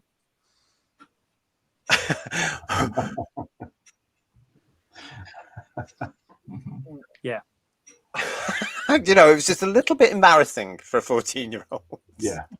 When it gets killed, I cheer when it dies at the end of episode 3, don't you? It's like again, surely somebody somewhere along the line during the production process would have went, okay, we're going to have real problems realizing a creature that size. So can we not tone it down and make it a smaller but more menacing monster? We can make it look a lot more convincing. Mark is saying to us, the Myrka head looked more like the classic Sea Devils than the Sea Devils did in this story. Yeah. Should we have a look at that again? Does it? What will it? A little, maybe. If you squint a bit. I can't see it, Mark, I'm afraid, mate. No. I can't see it. Let's have a look at that one. All I see there is a man standing up with a great big fat bum. But to be fair, the BBC do have history of thinking this kind of monster is acceptable. I mean, not the same program, but Harvest of Kairos and Blake 7, they weren't great. Is that the one they with the giant terrible, bugs? Is that weren't the one you they? mean? Yes. The giant, yeah, I know. Yeah. They weren't. They were just. It was the same sort of movement and the same sort of bulbous back end, and I know they don't look the same, but I think it's the same idea, and they seem to be stuck in it, and they don't seem to be able to see that they just don't look scary and they're not great. Yeah. And yet, of course, as I said earlier in the show, this was the famous episode that was broadcast the night that Michael Grade happened to be in his office. Had he been somewhere else in the BBC at that particular time and missed that episode of Doctor Who, would it have been put on a hiatus the year out? Who knows? But it was this show. It was the Myrka where he saw and he went, "What is that on my channel?" And you can sort of see why. The thing about Michael Grade makes me laugh, and he's watched this clip on Room 101 with Paul Merton. Yeah. And he goes on about the fact that he's watched Star Wars and E.T. and all that kind of stuff. But if you give Doctor Who a Star Wars budget, it won't do this. Yeah. Well, that's we know that as fans, don't we? And of course, he saw this coming back when it got decent money years later, and he had his words. Yeah. You know. Oh no, they didn't, said Mr. Ford 4210. Nice to see you. Nice to see. I hope you are well. And the Myrka, does my bum look big in this? Yes, it did. Yeah. Don't ever come out again, ever. It was one of those props that they must have just actually stuck in a skip immediately after, because it went to Blackpool. I should have took the picture. It was in Blackpool. Do you remember? Mm-hmm. It was in the Blackpool exhibition. I don't know if I ever got to Lonely, but it was in there, and it still looked naff in there, even though they managed to. They usually make props look really good with the lighting and stuff, but I remember looking at it with just absolute disgust, thinking, no. You know, it's such a shame. You have to feel it for them. And Graham is also saying, I suppose you have to admire the audacity to feature a pantomime horse monster that needed 2 actors back then. It must have been quite a big achievement. No. It makes the zombie look like something out of Star Wars, really, to be honest. Yeah, and they weren't great. Yeah, it wasn't that big an achievement, Graham. Honestly, no. And Lex Kane is saying it would be better if they didn't show much of the Myrka like they did with the first Jaws. No showing much of the shark. They could have done it without the Myrka, or they could have done the Jaws music might have helped as well. It just is. Again, we're talking about the lighting on this. Had it been down on the thing. Another thing that doesn't help it along is the cast that interact with it don't exactly sell it, do they? No, because they don't believe in it at all. No. They are putting it up at this bit. I mean, we mentioned the bit where it tries to do kung fu with Ingrid. It's ridiculous, really. What's Richard saying to us? The decision to go ahead with the story with 2 weeks less time made this difficult story even harder. Perhaps they should have postponed or cancelled this one. I can understand why JNT said absolutely not. Get it in the can quick. I can understand why he did that, but it was a story. They'd have cancelled one the season before, hadn't they? So you know, it becomes a trend, doesn't it? But I think with the Myrka, because it was supposedly had all this electrical power, didn't it? Because it shocked everybody and everything. But if perhaps as it went, it drew in the electrical power from around it, so wherever it went dark. Then that might have made it a little bit more menacing, and possibly then maybe might have made it look a little bit scarier, especially if its eyes were luminous a little bit. That might have worked. But that's a good point. Yeah. Not like it was. It shows. And it did look like it had a prolapse, absolutely. I think you've got a great point there, Ian, but it shows just how the pressure must have been on every single member of that group. You know, you've got 20 minutes to do it. Off you go. It's a shame, really. But that's what did happen in Classic Who on a number of occasions. And if you were a real fan, you kind of forgave it. But to be honest, it did kill the show, I think, for some people. And it also made it difficult sometimes to be a fan, you know? Yeah. Especially when you were teenagers, Jodie. You know, we're going into that teenage mode, and we're all a little bit more teenagery and thinking, what is I mean, I took such flack for being a Doctor Who fan. I mean, I don't think they'll realise, but I remember going to the local route meeting after that first episode was shown, and we all went to the pub really embarrassed. I remember that, yes. Well, I remember when I went to Blackpool with a friend. It was with Kat, and she kindly went round that exhibition with me because I did things for her that I didn't want to do, and it was sort of like a mutual, like, yeah, you like some stuff I think's dire, and I like stuff you think is dire, so we'll do it together. Oh, I love that. That's brilliant. I'm impressed that medical personnel were able to try drop kicks on a monster that they could run away from, says Richard Brooks. Yeah, absolutely. You've got to give them some credit. Oh, God. And also, we've got here from Legion of James the highlight of the Myrka slow plod had to be that kung fu kick. Well, the other thing that's bizarre, going back to Ingrid Pitt, was she was a judo master in real life. Was she? Yeah, she was. But they put her in this costume that gave her no body movement whatsoever. If they knew this was coming up and they gave her something that wasn't as frumpy as what she had, she had some sort of catsuit type thing, that would have looked so much better because she knew how to deliver a kick like that. Not to a Myrka, though, I'd have to think, Yeah. I also think that was really dumb, taking someone like Ingrid Pitt, who was a lot of people's fantasies, well, a short time. She was still very good looking. And you're right, they should have put her in something that was... Yeah, that was Ingrid Pitt. I mean, again, the costume designers and everybody here, no disrespect to them at all, but you ask them to do something that's in the future, and they sort of go, "Wow, yeah, where's the tinfoil?" Yeah, it's a shame, really. The Myrka was a creature of the depths, so any light would hurt its eyes. The poor thing. And Dougie Stewart, thanks for that, Richard. Dougie Stewart, you are scathing. The Myrka was more convincing than Gatwa. Which I'm actually going to agree with. Yes. It was nowhere near as big a threat, though. I will agree with that. I think it is good. Now, this one, you're going to agree with Third Doctor, because you mentioned this in our show where we introduced our Worlds Below season, and this is from Richard Brooks. The flashing third eye really annoys me. Camera work coupled with the intelligence of the great British public would have taken away the need for denying the Silurians their power. Now, let's get on to this about the Silurians, because I actually, having loved the Silurians in last week in their original form, Doctor Who and the Silurians, here they come back after all this time now into Warriors of the Deep looking like this. Now, there is certain elements, as we've pointed out, between the original Silurians and this that they tried to retain, but they have tried to do a Cybermen here, haven't they? And they tried to update it for the 80s, and it doesn't come across, especially when you see the quality of the blooming outfits. They're absolutely terrible. You can actually see tracksuits and bits of all sorts coming on, so that you've got all these things going on here. But why do they suddenly have electronic voices, and why do they have that third eye thing that's glowing all the time, Ian?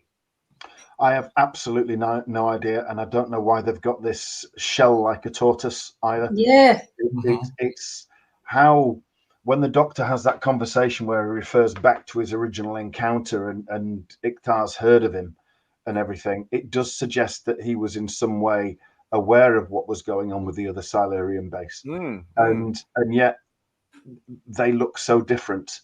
Or do we think that he was one of the original ones, like has been suggested, the scientist perhaps, or whatever? Then why would he virtually change into another type of species? It just wouldn't happen. I think it's an unseen story if you want to go down that road to avoid the continuity. I'm sure Big Finish would probably do about. I'm sure they have. Well, do you know what? Wasn't that there was one? Wasn't there? Didn't Gary write one for the New Adventures, the Missing Adventures, where Liz Shaw the front of it is Liz Shaw with a Warriors of the Deep Silurian? I'm sure Gary's done that actually. But that's a fun thing to do, isn't it? To try and tie everything up together. It is, but I mean, you're talking about a lizard creature that had this third eye that it used to project telepathic power that could control or kill, and now it just flashes when it's talking. Well, what was the point in that? Really? I didn't like it being like a light. No, if it'd been more like an eye, that would have seemed right. I don't know. It just it was weird. Has anyone in the chat? Sorry, guys. Has anyone in the chat? I've never heard why that decision was made to have the light in the top costume. If you know why that was suddenly introduced, can you let me know? Because I've never ever found out. My guess was it was purely practical thing to signal to the audience which Silurian was speaking. But in the original one, Doctor in the Silurians, they use the body. The director Timothy Coombe gave the movement, and the visuals told you which Silurian was, but because they're just so static here, they just line up and stand there. I don't think they could move very well in those costumes at all. Shell, Jodie, mustn't it? This tortoise shell. It's horrible. It did make them look like sort of tortoises, and I didn't like that at all. No. Well, the voices as well got me because it's like there's not even any real electronic sound to it. It's like they just, I'm a Silurian, I just called onto my nose like this. It sounds a bit like that, don't you think? It's just too electronic. It's very easy. And bearing in mind, everybody, of course, this was the first time that we'd all probably seen the Silurians and Sea Devils, or remember, because we were probably too young. Well, certainly, a lot of us would have been born in 1970, so you don't remember that one. And then when the Sea Devils comes along in 72, you may have vague memories, probably of them coming up the water.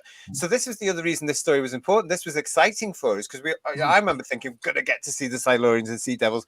Can't wait. Oh, and they're together. Can't wait. Very excited. And then suddenly it's like, is that what they talk like? Yeah. So when you actually see Doctor Who and the Silurians, probably at a convention or in a brown paper bag a few years later. I had a brown paper bag one myself, I have to say, yes. Well, that's what I remember. I remember that's what surprised me, because theirs are all blah, blah, blah, blah, blah, and it's a lot like, what happened? What? Why make that decision? It just doesn't suit, does it? It's so bizarre. And you could see on occasions the actor through the eyes, couldn't you? As well, blinking, yeah. Which again just takes you straight out of. If you'd managed to get that much into it, it brought you straight out of it, because you could just see the guy behind the suit, which you could not do with the original Silurians. Yeah, and at one point you can see one of the Silurians when it dies. You can see his Silurian pants coming through the trousers. You know that as well? That's what I mean. But there's that bit, Jodie, as well, isn't there, where they're walking. Unfortunately, they're walking away from camera. And you can see the mask coming up from beneath the shell. Yeah. It's heartbreaking as a Doctor Who. Oh, that device on its arm as well, hanging off at one point. The control device he's got. But one of the folk in your chat said, and I think they've got a good point here, that the blinking light was reminiscent of the Daleks, and probably they just thought, well, that's scaring the Daleks. Let's just try it here. I think there was that little thought put into it.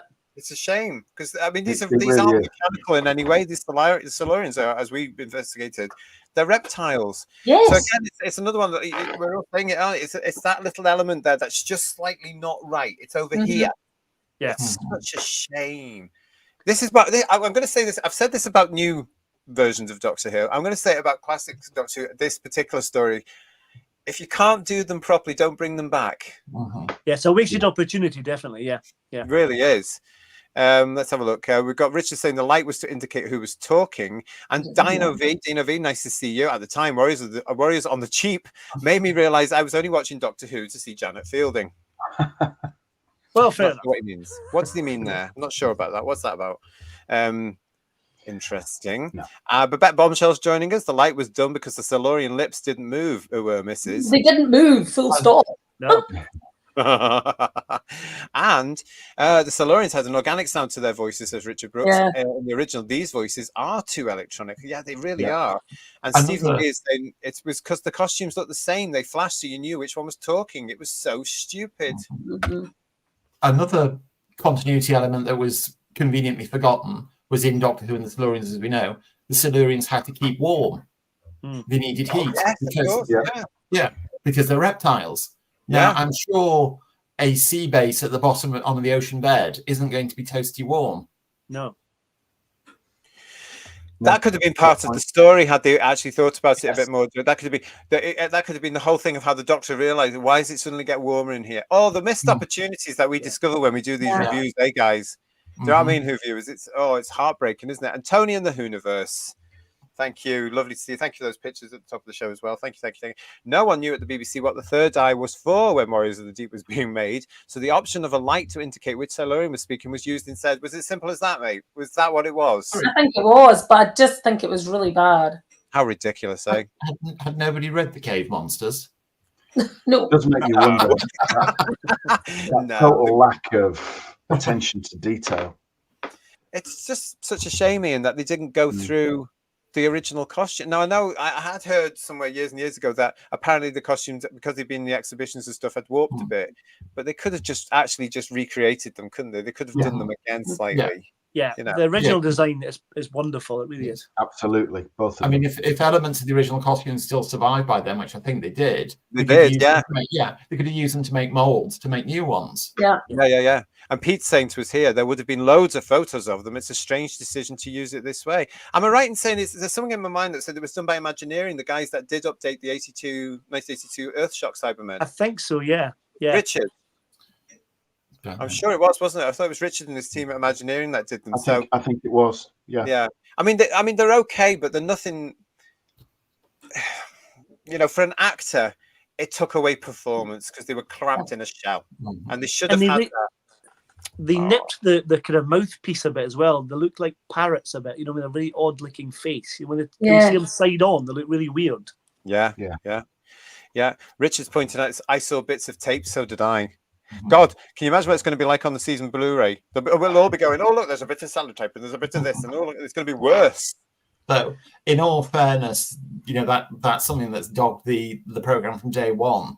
I mean, I'm sure we all noticed when Day of the Daleks got cleaned up, you can see masking tape over one of the Daleks' lights very clearly. Yeah. And Paul Richards, thank you for this, because you've just answered the query that's been in the back of my head since 1988. These Silurians almost sound like the Candyman. They do a bit, yeah. Now that honestly, because this has haunted me from every time I saw the Candyman back then, and then now when I see it now, I've heard that voice before. Thank you, Paul. It's the Silurians and Warriors of the Deep, isn't it? It's the same thing. Did you notice on the Silurian cruiser thing that they have cyber technology there as well? Did you notice the cyber guns? They have controls. Yeah, well, that's what you call recycling. It is recycling, yes. Yeah. You see, we were doing it even then, kids. We were upscaling it, absolutely. At the time, says Legion of James, Ed, my only knowledge of the Silurians and Sea Devils was from Target books. So I was a bit disappointed just to how mobile they were on screen. Yeah. When you compare them, though, as I say, we are going to come and do the Sea Devils at some point in this series.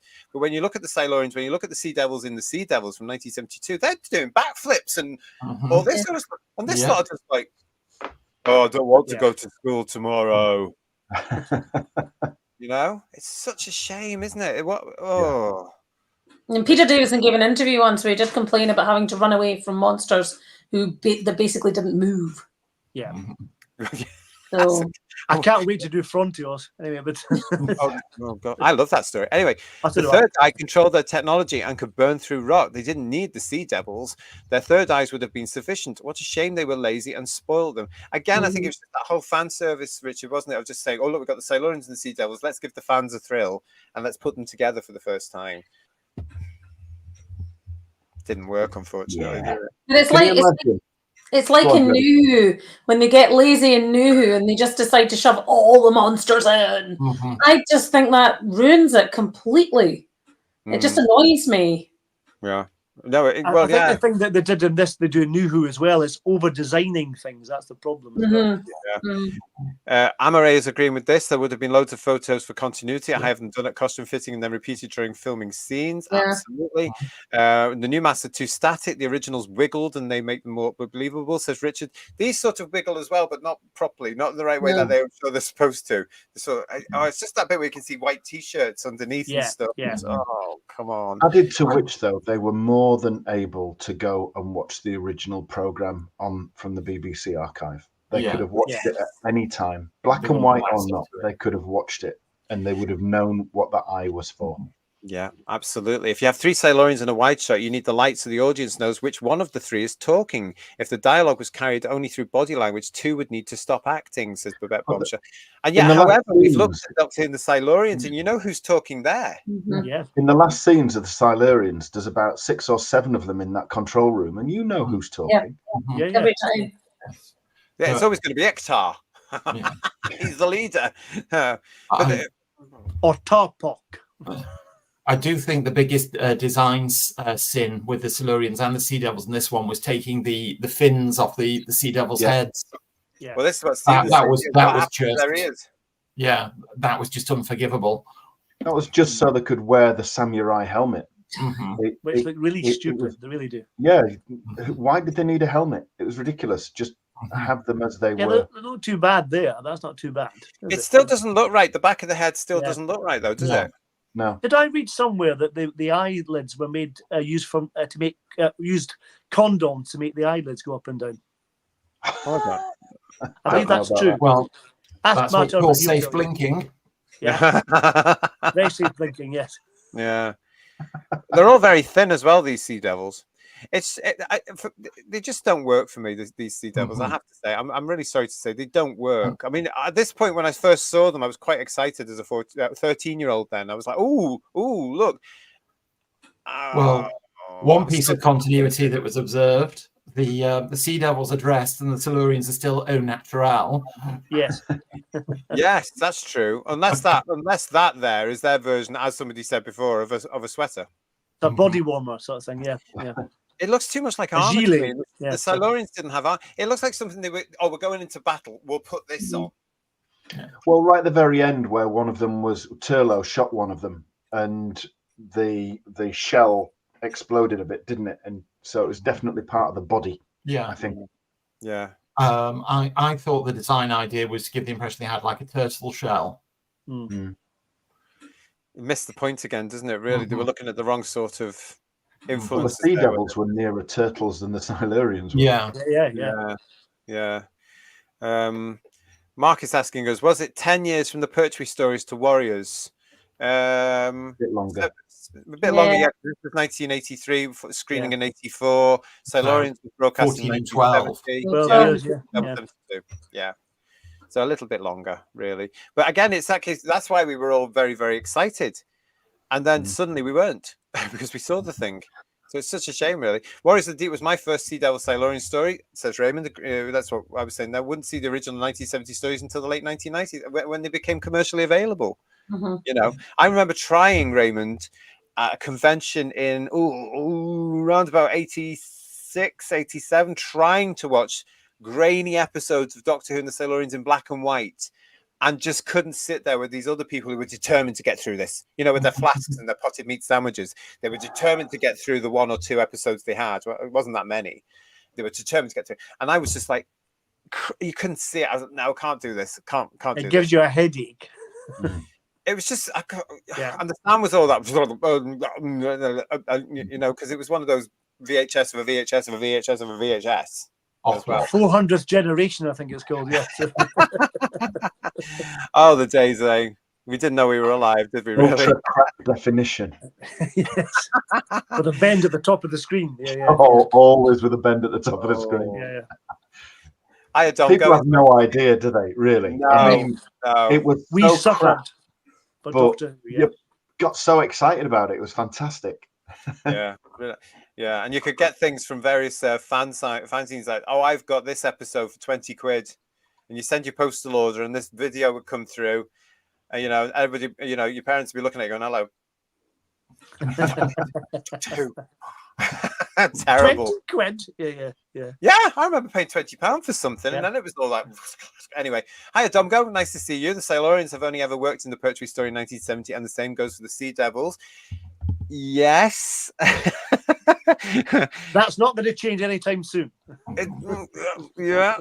And Mark McIntosh is saying to us, for all its faults, I do like the radiophonic incidental music in this story. So do I. I could do without the electronic drum kit. That irritates after a while. But the kind of like doomy, underwatery, noisy music is really, really good. I love the fighting karate music. That's very good. Do the Sea Devils have land vehicles then, says Richard? It's very probable. It really. They've got those Citroen cars from the Sea Devils, don't they? Yeah. With no doors on them. Yeah. It's interesting that we're talking about the Silurian and Sea Devil design here, because this was. You can see elements, especially in the Sea Devils, you can see elements of where they've come from, but they are changed. They are altered. And that really hits you, from coming from where we were. It really hits you when you get eventually years later to see Doctor Who and the Silurians and the Sea Devils. When you just go, oh, they're much better than what we got in 1984. However, of course, it continues.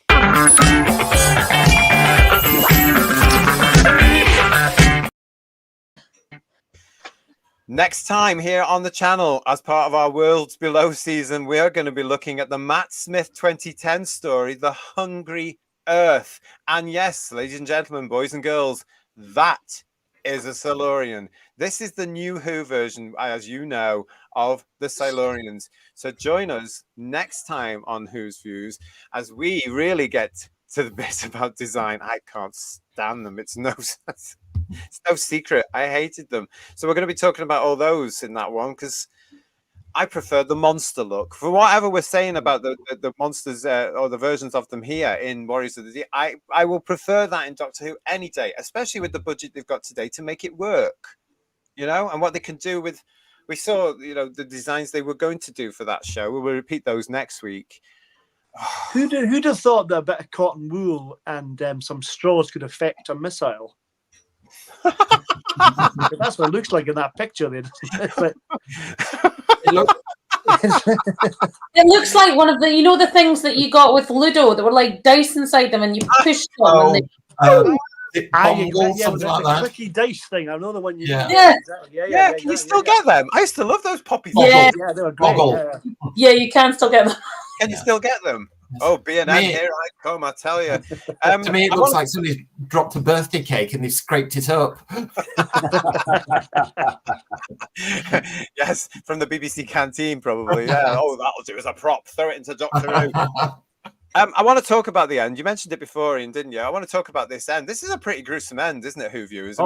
Yeah. They're not very well. It's very clean, considering that there's supposed to be corpses all over the place. So obviously, some of them have gone home. There's no green goo from them like they had with the hexachromic gas, which is disappointing. So what do we think of this whole thing? I remember Doctor Who Monthly's review of this way back then in 1984, where they walk.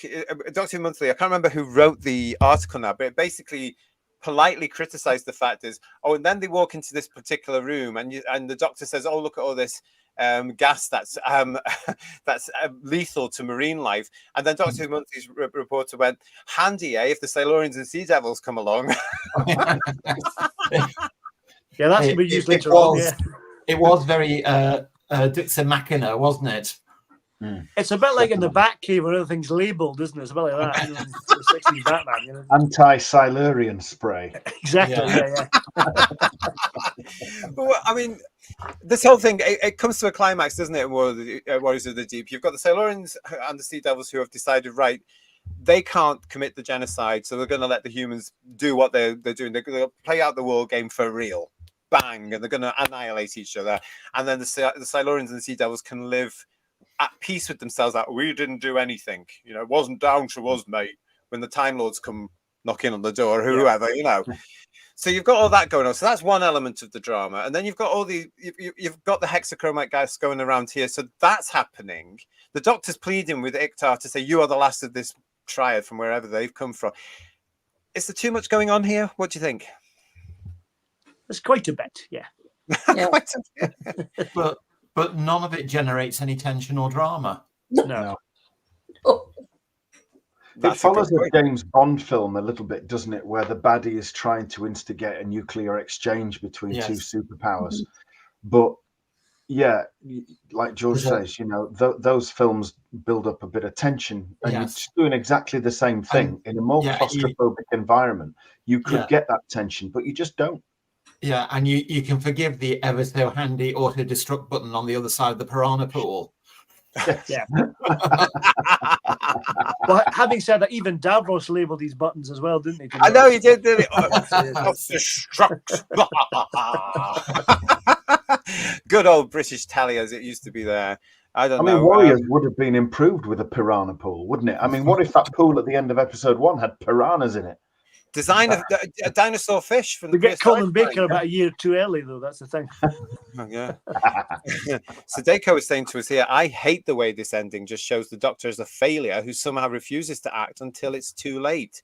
Interesting character point here for the Fifth Doctor, because it's as though it's for me, there's a theme here between this and what we're going to be talking about next.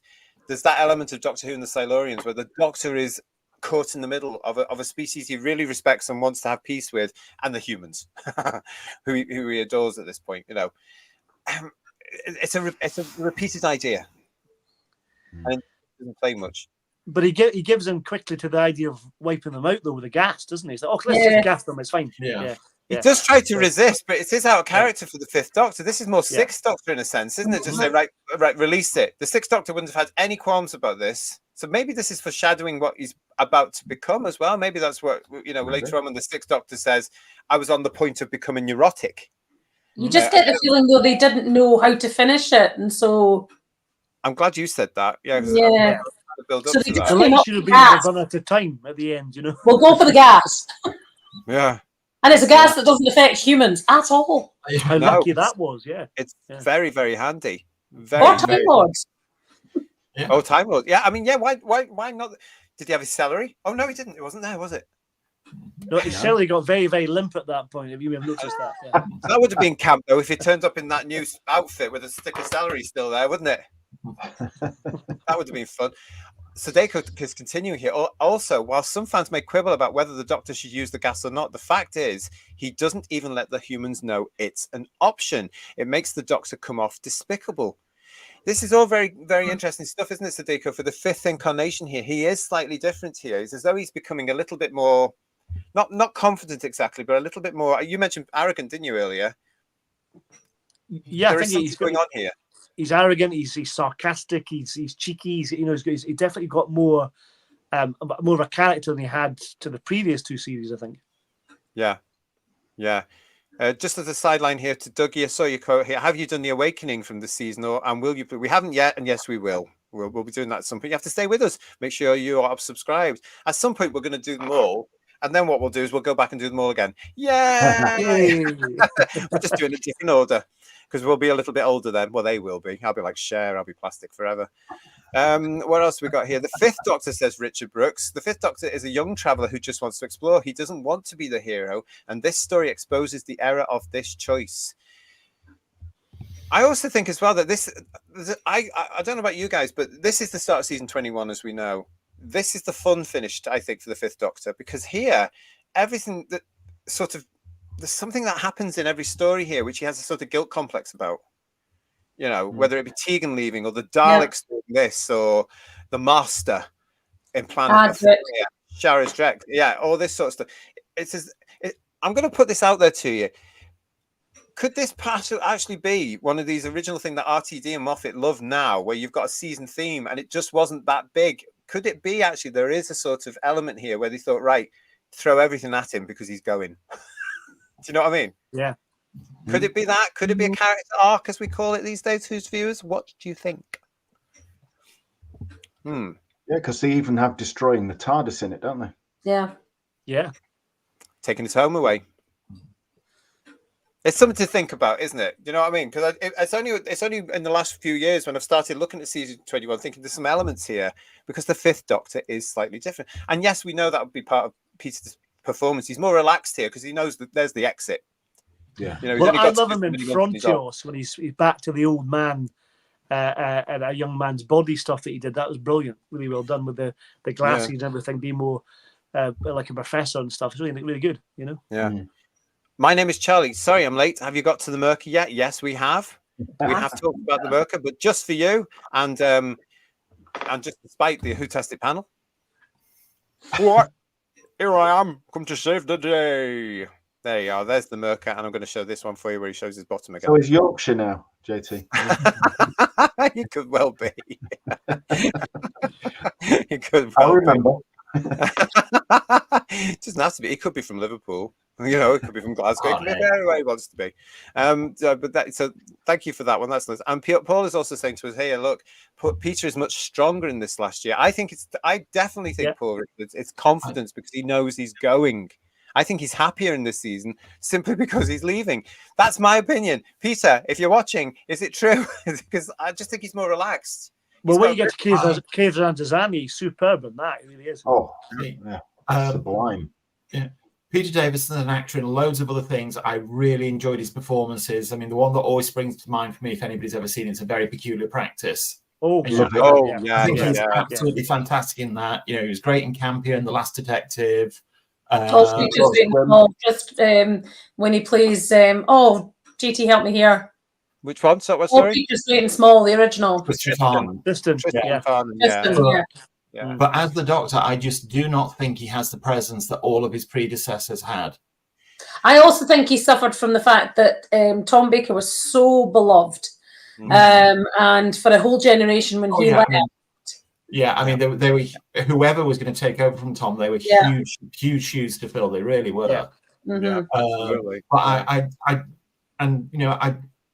I want to qualify with this by saying, you know, I've enjoyed his performance and a lot of other stuff he's done. And I know, because I've seen him on camera interviewed where he says he thinks he was very wrong for the role. And I can see why he made that comment, because I just don't think he has the presence in the role that the first four had, where, you know, even if they're standing in the background, they're commanding, you know, they're in, you know that they're going to take charge of a situation when they need to. That just doesn't come across to me at all.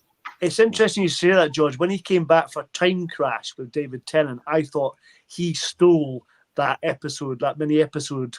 He was more Doctor-like in that than Tennant was.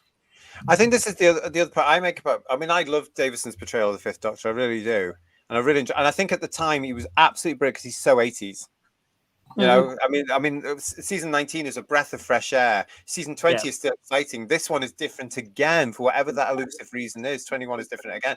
But I do think if Davison got to do it now, completely different performance at the age he is at now, you know, at 60 something. I think it would just be completely different.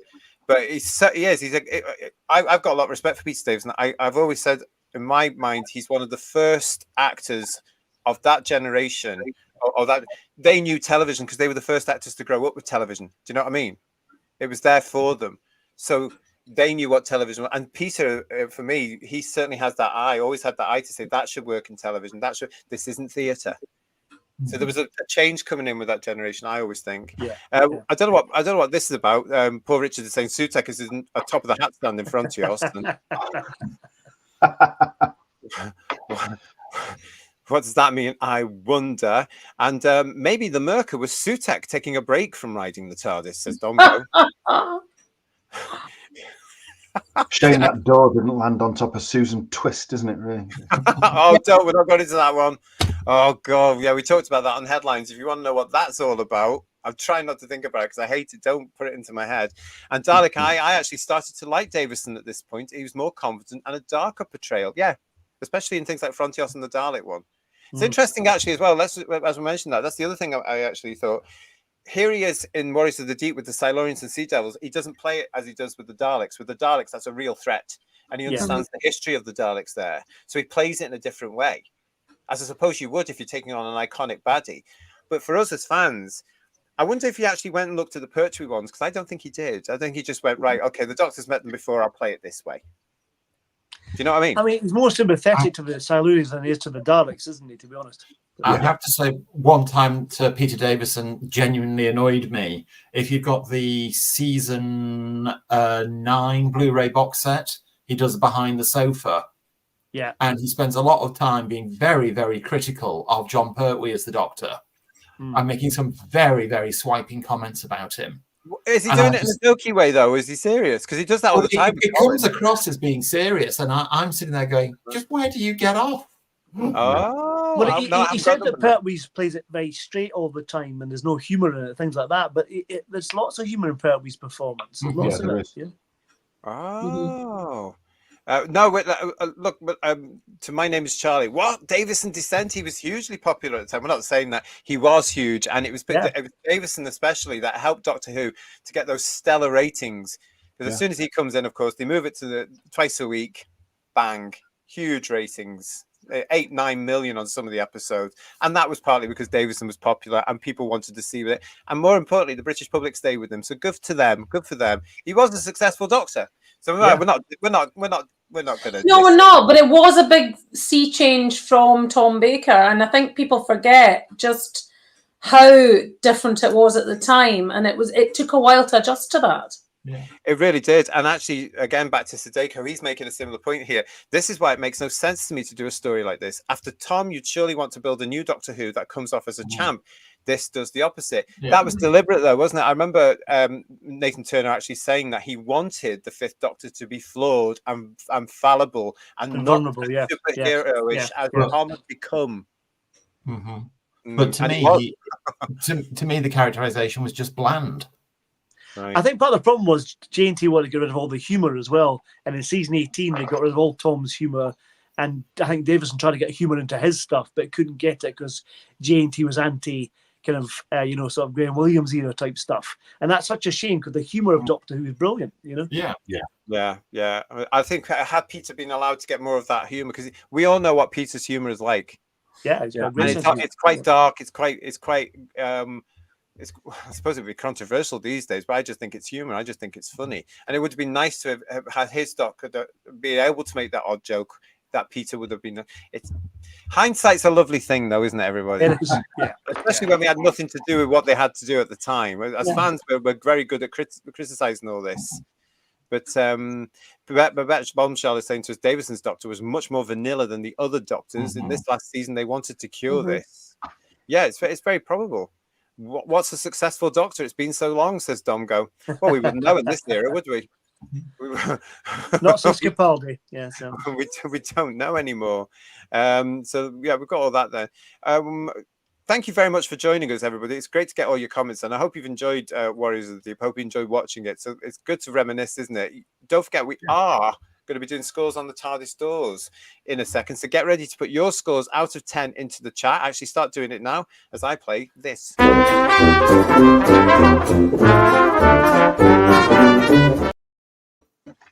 Yep, so this is the bit where you get to mark Warriors of the Deep out of 10, please, in the chat. Get that going right now. Lex has started the ball rolling there. In the meantime, I'm going to go straight to Jodie and ask, right, what are you going to give Warriors of the Deep out of 10, please? Oh, I'm struggling here. It was really nostalgic watching it, so I'm probably going to give it an overly inflated score because of that nostalgia. I'm going to give it 5. Oh, that's overinflated. Yes. Still more what she was given to the current series of Doctor Who. Yeah. Right, cool. Actually, I really overinflated that now. I regret a lot of my scores. Paul, what are you going to give Warriors of the Deep out of 10? Well, before I give that, can I was a bit jealous of George getting his anorak out, and I want to do this as well. Can I give a little fact about this story? The guy who plays Tarpok, an actor called Vincent Brimble, turned up in Village of the Angels in Flux series, the last series that Jodie did. How's that for anorak, George? Okay, right. You won't count anorak me. I'll make Jodie. I'm going to give it 5. A 5, fair enough. Yep. So, Dr. Ian, will the flashy headlights affect your score? I'm going to be consistent. 5. A 5, fair enough. Missed opportunities. Yeah. All right, and I'm dreading asking George. Go on, George. What are you Before that, just while we're talking anoraks, and I was told this by Ingrid Pitt herself. I don't know if this is widely known. I meant to say I meant to say this earlier. It's only just come back in my head. Do you know around this time she submitted she pitched a Doctor Who story that she wrote with her husband? Yes, I remember hearing about this. Yes, and it got rejected, obviously. Yes, John didn't like her that much. Yeah. But yeah, touche on the anorak there, George. Okay. I thought we were going to have an anorak off here. maybe another time.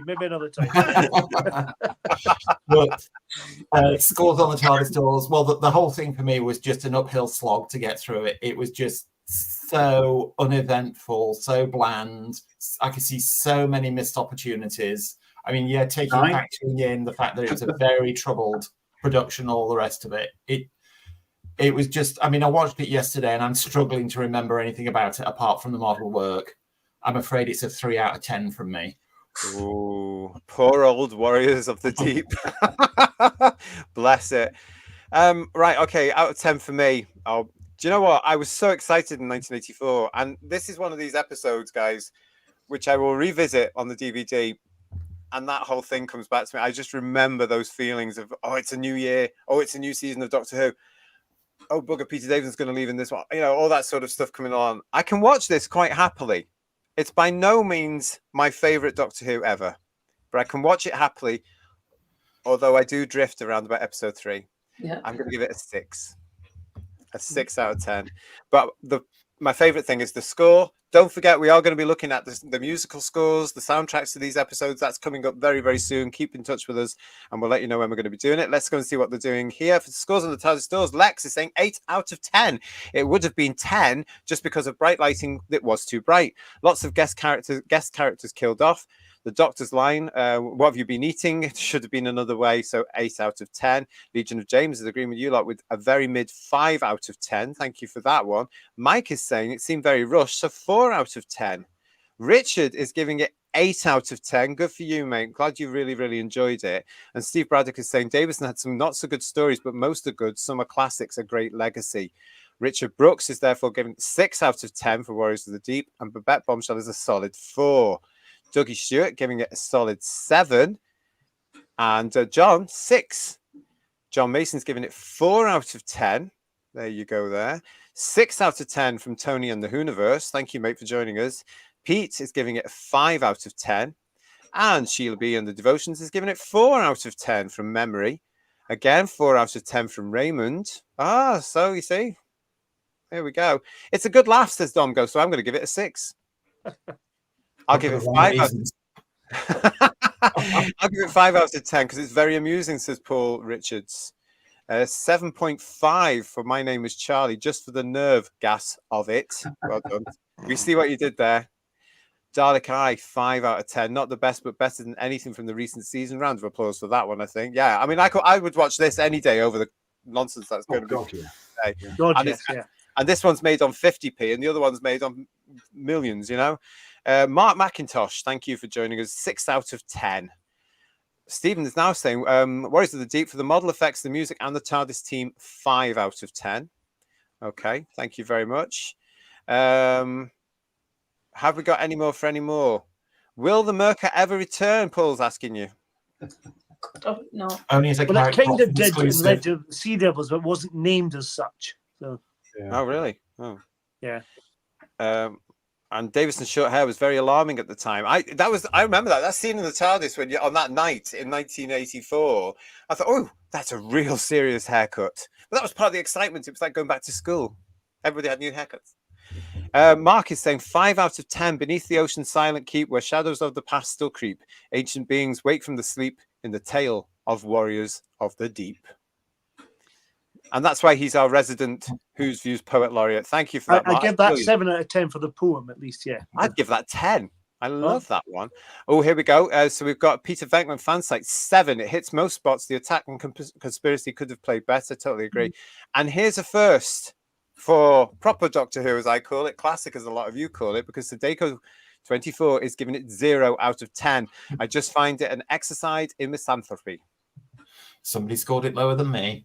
Yeah, that's the first time for anything from proper Doctor Who. Somebody scored an episode, a story 0. So that's amazing. Climax. We've not done that yet, have we? I'm just kidding, Phil. Just kidding. So. Yeah, Time Lash. No, you're not. Amaray, 6 out of 10 for the Myrka alone for comedy. Thank you, Amaray. And Komodo, it's nice for you. Thank you for joining us as well. These human beings will die as they have lived in a sea of their own blood. 5 out of 10. Yeah, gosh. Big words, lots of big words. Now, Paul, I can actually guarantee you, no, wasn't the actor who played Luke, who was called Gary Cady. Hi, Gary. In Mark of the Rani playing a Silurian and Sea Devil. No, he wasn't. No. I can assure you on that one. I wonder if he's watching. Right. So yeah, any more for any more? Or are we going to call it on that one? Garbage. Thank you very much for being in the chat for this evening. Garbage. Nice to see you. He's saying this was average scores at best. Yeah. I think so, really, and that's the thing with it. I mean, Warriors of the Deep. I think we can agree. Warriors of the Deep is forgettable, isn't it? It's just one of those things that's there. Well, it's better than Space Babies. Well, you can't. Yeah, you can't knock down a coconut every time. You can't. No, you can't. It's a shame, really, isn't it? Here we have the Silurians and Sea Devils. It should have worked. I think we can sort of say it should have been another way. Yeah, there should have been another way. And on that point, yes, don't forget that we will be back very soon with The Hungry Earth. So go and get your Blu-ray, go and get your DVD, go and get the iPlayer, go and get wherever you get that. That's from season 5 from 2010, Matt Smith's first series. We're going to be talking about The Hungry Earth next week and how the Silurians go right down the toilet in this one. Anyway, that's just my opinion. That's a preview. We will. I want to say thank you to George, to Third Doctor Ian, to Jodie, to Paul. Thank you so much for joining me this evening. You're very welcome.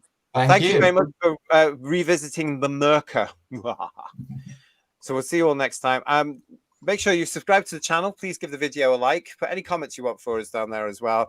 Keep an eye out as well, because I'm sure we're going to be back with some headlines very soon as well. But until we see you on Who's Reviews Reviews again, we'll see you again soon. Thanks, everybody. Take care. Bye-bye. Bye. Bye.